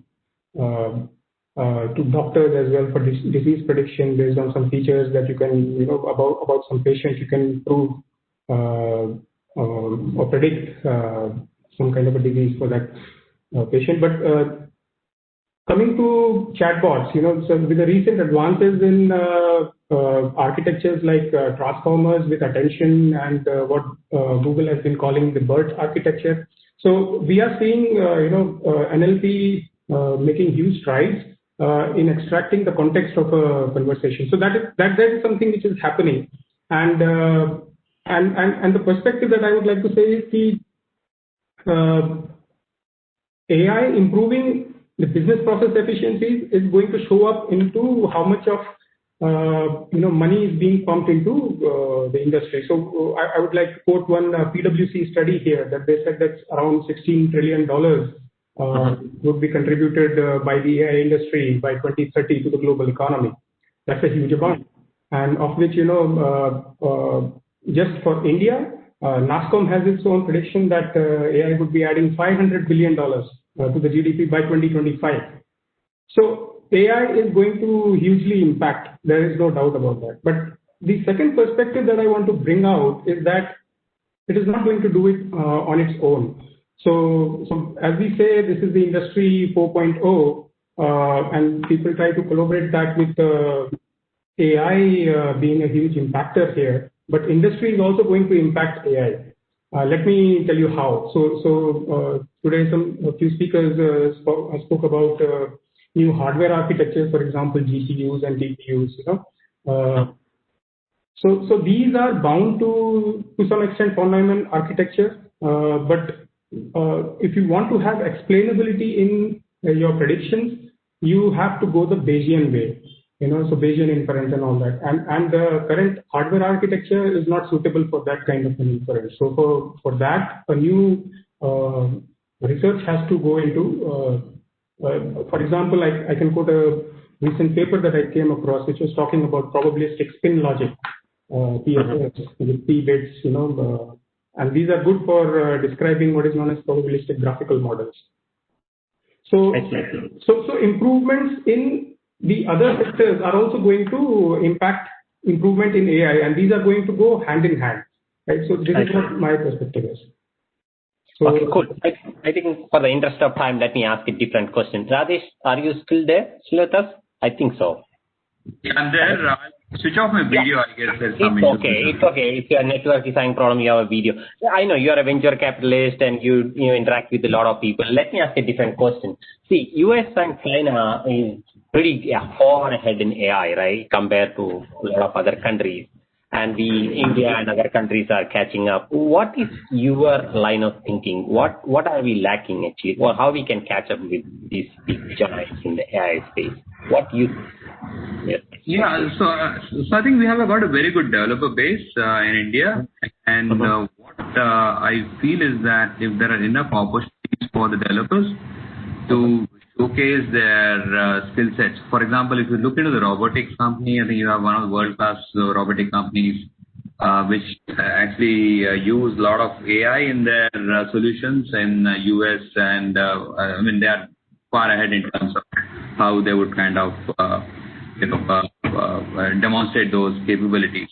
What happens is that we have the great developers and great skill set, but I think the right orientation of the developers towards creating world-class solution is the major requirement. And I think there's enough opportunities for the technical teams to kind of collaborate with the business folks and then come out with a startup which has an interesting solution. I think that also will help in terms of propagation of AI, and then the industry adoption, especially in enterprises and in government and all that. Industry adoption of the AI solutions will also accelerate towards much better class of solutions here. Yeah. Okay. Cool. Okay. Cool. So let me ask a generic question. So AI, usually people say when AI comes, it will increase a lot of jobs. Some people say it will take out a lot of jobs. And we don't know where what AI is going to do generally in terms of people's employability, right? AI could take over, a lot of activities, maintain activities we are doing, right? So this is an open question to you. I'm not going in a certain order actually. I'll open it up. Anybody could answer. What do you guys think? Where AI is taking the job, and what kind of a job we will have in the future? I'll just open it up. Anybody could pick up. So I'll probably go first, Krishna. There's a famous economist who won Nobel Prize in 1976, Milton Friedman. He quote, then there's an anecdote where he goes to one of the canal projects and sees that all of the workers are using shovels, and he asks the person in charge there that why aren't machines being used, because machines are traveling. So actually just started all the rigging and all that stuff. So the machines just came into the market. So the answer came in was that we wanted to give more jobs to people, and that's why we didn't put line in machines. And then Friedman said that instead of shovels, then if the objective is to give jobs, then why don't we use spoons instead of shovels? So I think AI is probably something analogous to machines, where at that point of time, it's definitely going to impact the way people work, and it's kind of going to create a new set of opportunities for people to work leveraging AI, and I definitely see a lot of that happening right now in the industry and with the portfolio companies that I'm working with. So that's my quick take on that. So you think it is good, better things are going to happen, right? That's what. Better things are going to happen, yes. Okay, good. Anybody wants to comment on that? Yeah. So I'd like to say a few things here. Reskilling is actually a part and parcel of all technological disruptions, and that is quite evident from all the industrial revolutions that have happened in the past. So, let me try to put a number here. So I recently went through NASSCOM's, Niti Aayog's report that came out in 2018 about how AI is going to affect. So the report said that around 46% of the Indian workforce by 2022 would be doing jobs which don't even exist today. So people will have to adapt. So I don't think it has anything to do with AI. I mean, when the computer revolution came, the same arguments were there, but then people adapted. And look at how these things are affecting our lives today.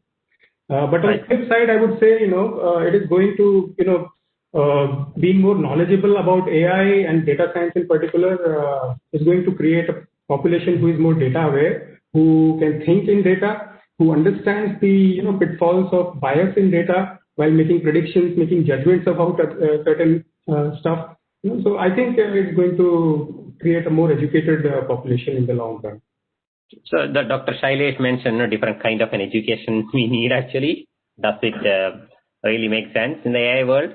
what he mentioned was how AI is going to affect education sector, but I think it is going to be a feedback circle also.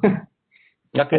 So AI would also be part of the school curriculums and education sector. So I think it's going to benefit both the sides. Okay. Any other comment? Anybody? Yeah, I can add here. Yeah. I think the fear is definitely real about the job losses and jobs going away. It's actually happening, and the reason is because a lot of those jobs were actually manual, right, which have been replaced more efficiently by machines. Yep. And it is inevitable, right? This has happened in 1800s with Industrial Revolution. It can happen in 670s, 80s with when computers started becoming more mainstream. It's an inevitable. And another interesting thing which I have seen is that this most of the AI implementations are still very they are supervised. So you still need humans to label data, right? So basically, we are using human intelligence to make machines smarter, right? So human intelligence is still required, but at the same time, I think as we have seen in some of the experiments, like even MRI classification machines are able to do better than radiologists, right? So it means that machines are more efficient. So their things are going to change. So obviously we have to basically find professions where more, I think, softer aspects of human-computer interaction or human-to-human interactions are important, which machines cannot provide. And things which cannot be fully automated, right? Especially, managing people, right? A machine can never manage people. So you still need a human to manage other humans. So. Yep. Yeah, makes sense.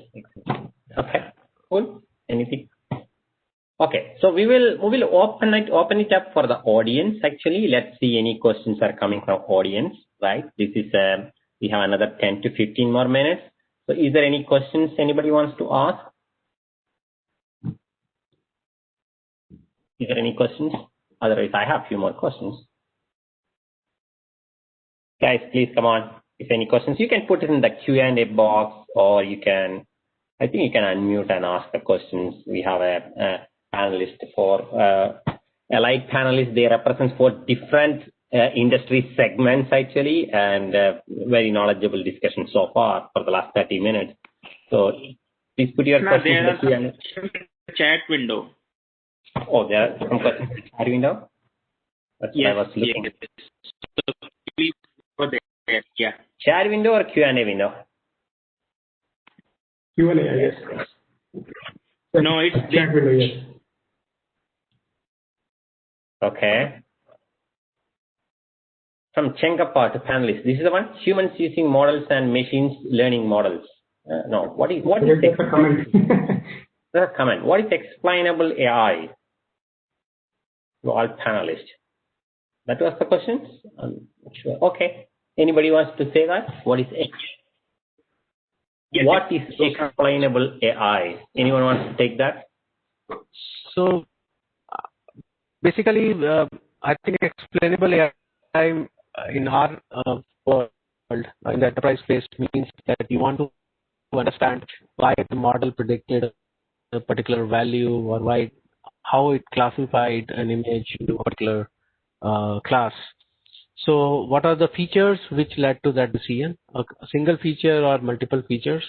Because humans want to understand why machine made that decision, what were the reasons or factors which attributed to that. So and they want to see the top predictors which led to that prediction being made. I see. That's explainable AI. Yeah. So in other domains, like Vinajamu mentioned about using physical digital things. So there, if we can bring in the physics aspect also while making predictions purely based on your data, while you are extrapolating things, you can put boundaries on the predictions that are there, right? And these boundaries are being defined by your physical constraints, basically. So that also that would also cover. Okay, cool. So we have another important question, probably a networking question. How important is the evolution of 5G for AI, as most of them depend on a robust network for communication? Absolutely. Go ahead. No, go ahead, Neeraj. Go ahead. You are being focusing there. Yeah, it's a network. Okay, go ahead. Okay. So as I mentioned, part of our work is involved in multi-agent systems. So wherein we are trying to build up intelligent agents, which are ultimately going to be deployed on different systems like aircraft, ship, and all that in terms of radar I'm talking about, right? So what happens is each agent has a very limited view of the environment that it is operating in, based on whatever sensors it has, whether radar, lidar, or whatever you want to put on top of it. So it can only assess a limited view of the environment. What if you can connect all these agents together and they can start sharing their views, in kind of a sensor fusion or data fusion manner? So these are the kind of things that would require, obviously, a good communication infrastructure. So I gave an example of radar for military, but obviously we won't be using 5G for that. You can equally take this thing in, things like autonomous vehicles, for example. The cars can talk to each other. The car-to-car communication, V2V and V2X protocols are there actually. And the beamforming on your 5G stations, for example, can help you steer your signals from one car to another, not just for communication, which is the main purpose of 5G, but also for illumination for radar kind of an application. The same electromagnetic signals would be used for both the kind of applications. So it's like a dual function radar communication. It's called DFRC, which is coming up as a hot application of 5G, which is 5G and beyond. Because 5G basically is, there are two bands in it. One is sub-gigahertz and the other is 30 to 100 gigahertz. So the higher bands, the 30 to 100 gigahertz, is where your beamwidth can be very narrow and obviously not accounting for the path propagation losses and all that. But 5G is going to play a cool role basically for these kind of navigation as well as communication applications, which make use of the infrastructure jointly. Okay, cool. Anshul, you want to say something? I think Neeraj covered it pretty well. Just one or two more points. When the question was asked, the intention behind the question could have been that do we need really fast networks for AI to work? And 5G kind of provides that fast networks. So, and then, if you go in that aspect, you will have to see that if the AI is coming to a sphere wherein the predictions are based on the real data that goes on, and that prediction needs to be done instantly, right? Then, 5G there is an alignment. And there is, I think Neeraj covered that when we talk about connected vehicles or vehicle-to-vehicle communications, etc., right? That's where, we will see the 5G being a lot more important. Another aspect which I would want to add what Neeraj said is the ultra low latency application. ULLC is what they call it in 5G, and these applications are wherein the response time is in milliseconds, right? And then if we evolve that part, that could be connected vehicles again, autonomous vehicles, wherein the driving, people say that it takes, if you can take milliseconds, you could avoid a crash or you could avoid an accident. And for that to happen, you need prediction much faster, right? That's one. The other one is people talk about in 5G applications is the remote robotic for surgery purposes. That's where somebody might have to take quick action to make sure that unforeseen things happen. So, there is. So all these things are coming up. Yeah, all these things are coming up, right? It's not safe. Okay, cool. There is another question. What is the scope of AI in aerospace, defense, and space domain? Oh, it's going to Neeraj, I think. What is the scope of AI in aerospace, defense, and space domain? Anybody can take, okay. It's open question. Yeah. So, basically, what we are working on is a cognitive radar system, basically for aerospace thing. Okay. I can explain to you the architecture in brief. Basically, what happens is, you have sensors, various kinds of sensors, and these sensors are not accurate. So, if you can give me a couple of minutes, I can explain. Otherwise, you can connect to me offline and or follow me on LinkedIn. I usually maybe briefly you can tell summary, and then you can connect the person who asked the question offline. Yeah. So the thing is, you're trying to create for example, battle scenario wherein you have multiple platforms like ships and aircrafts and all that, and they are all connected through their own private networks. And so basically, you have to assess the theater in which an aircraft is flying, and it has to tackle enemy aircrafts and all that. So it has limited capability to track or limited number of targets, basically.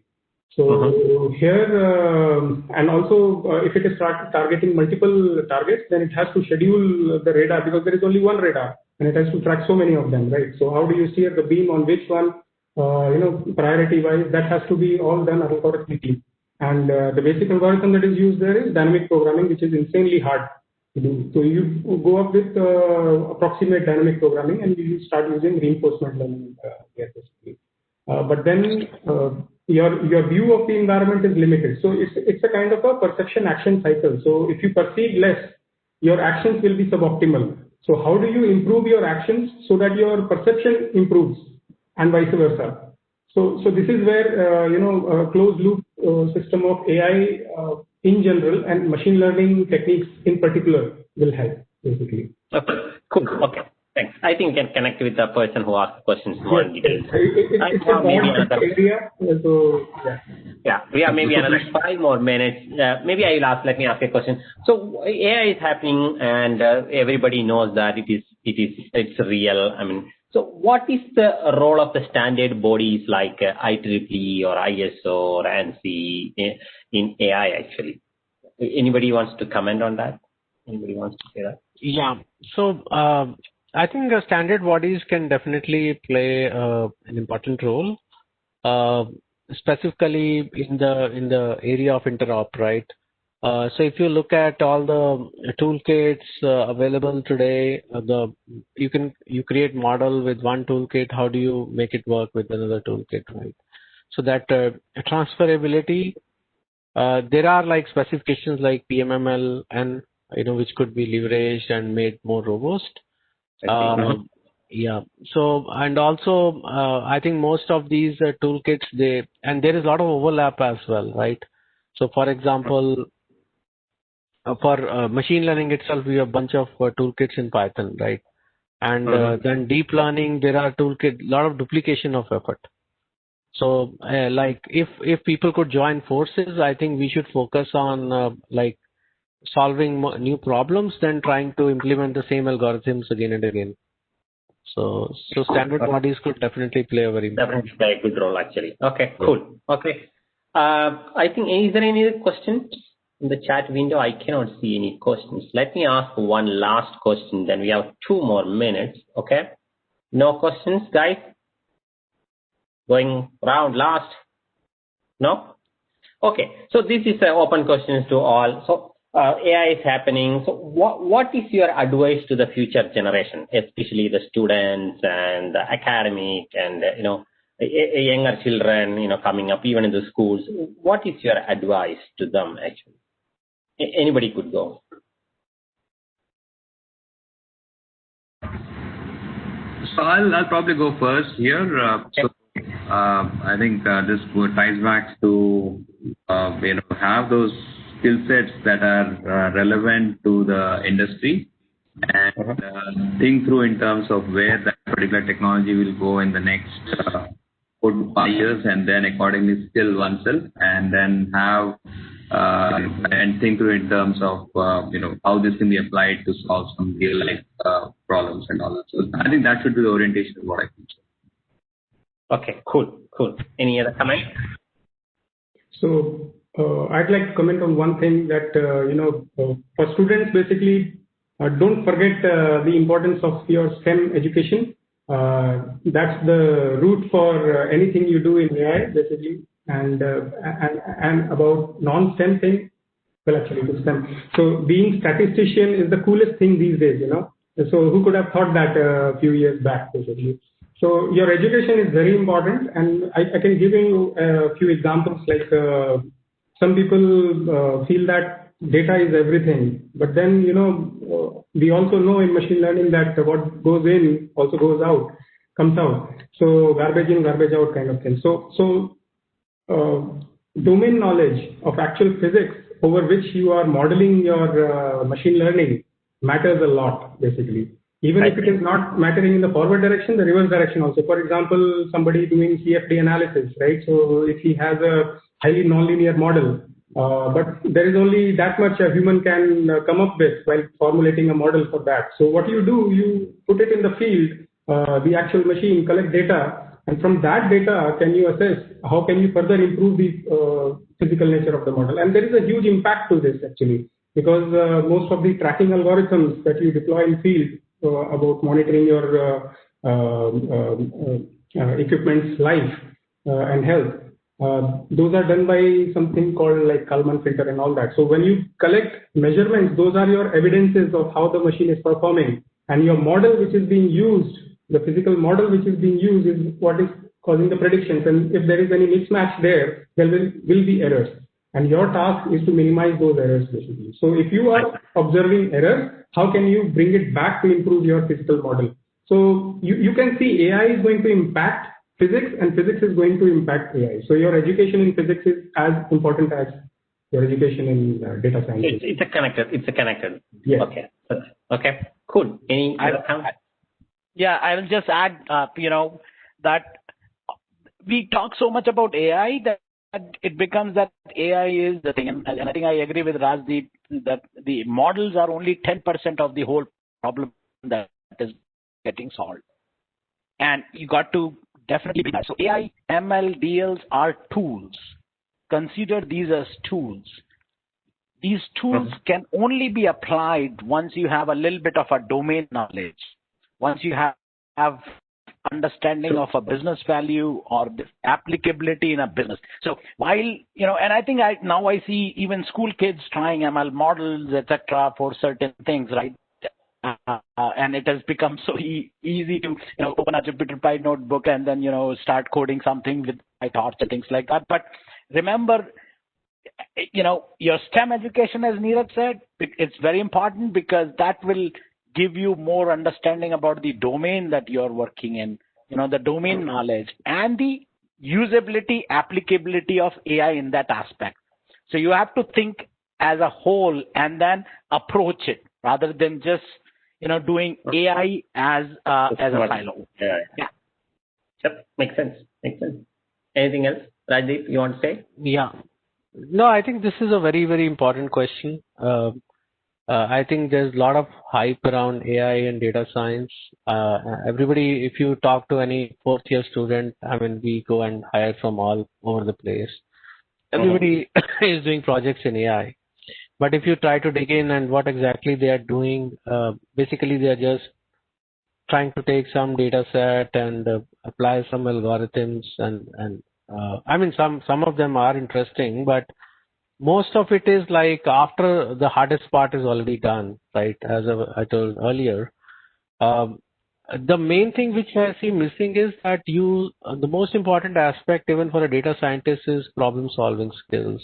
In addition to the domain knowledge, like unless you are really good and creative at problem solving, data science experiment is definitely going to fail because either you're trying to solve it the wrong way or you're not able to. I think most of the features which I've seen which are really useful are derived features. Unless you are able to intuitively figure out which derived feature will really work, those features won't be there in the data. You have to derive them, right? So you need to be really good with data. And that you will only figure out over a period of time. Another important thing, at least in the industry, which we see missing is we need more ML engineers than data scientists. People who can build these automated pipelines, who can do both software engineering and data science. But people want to do only data science, which is not very useful on its own. So we need to probably know data scientists. We need problem solvers. We need domain knowledge. We need know physical systems. Probably so. We need to know a lot of things to do AI. And you talked about jobs going down. It's going up. Okay, guys. For the interest of time, I cannot stretch it further. I know you four experts in this field. We can keep talking so long. So it was very interesting. Actually, we covered a lot of aspects. So I will just hand over the session to our chair, Puneet. Puneet, you want to say something at this point? Puneet, you are mute.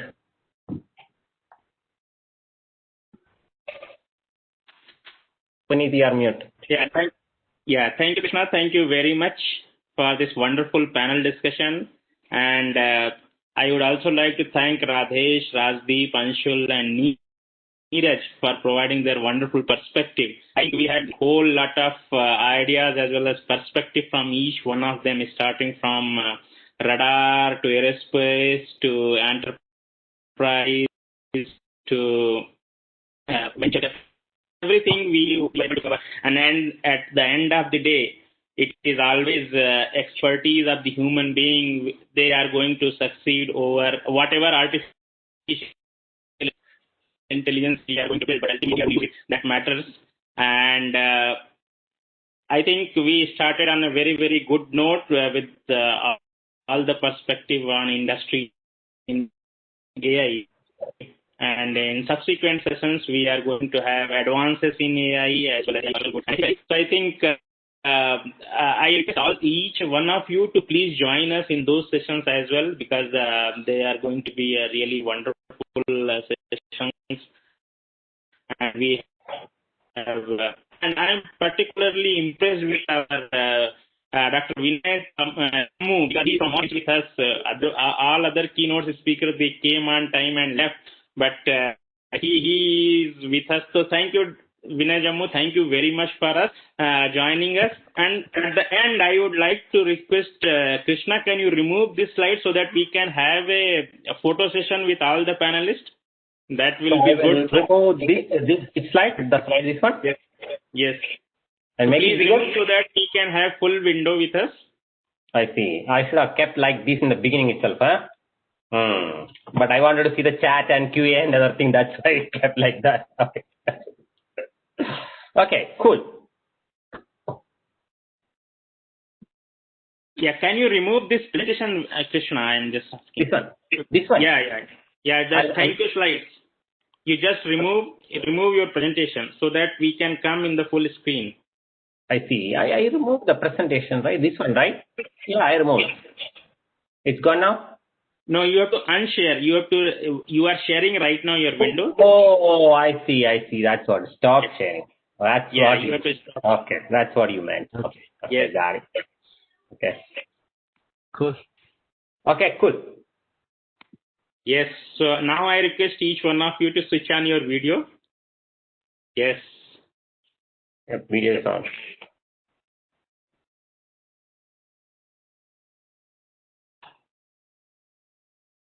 Yep. Sunil, you are there? Vinay, hi, Dr. Vinay, you are there? Please turn on. Yes, I'm there. Hold on 1 second. Actually, I thought it was for the panel, so why don't you go ahead and take a panel photo? Okay. That's fine. No, that is okay. So it is for all.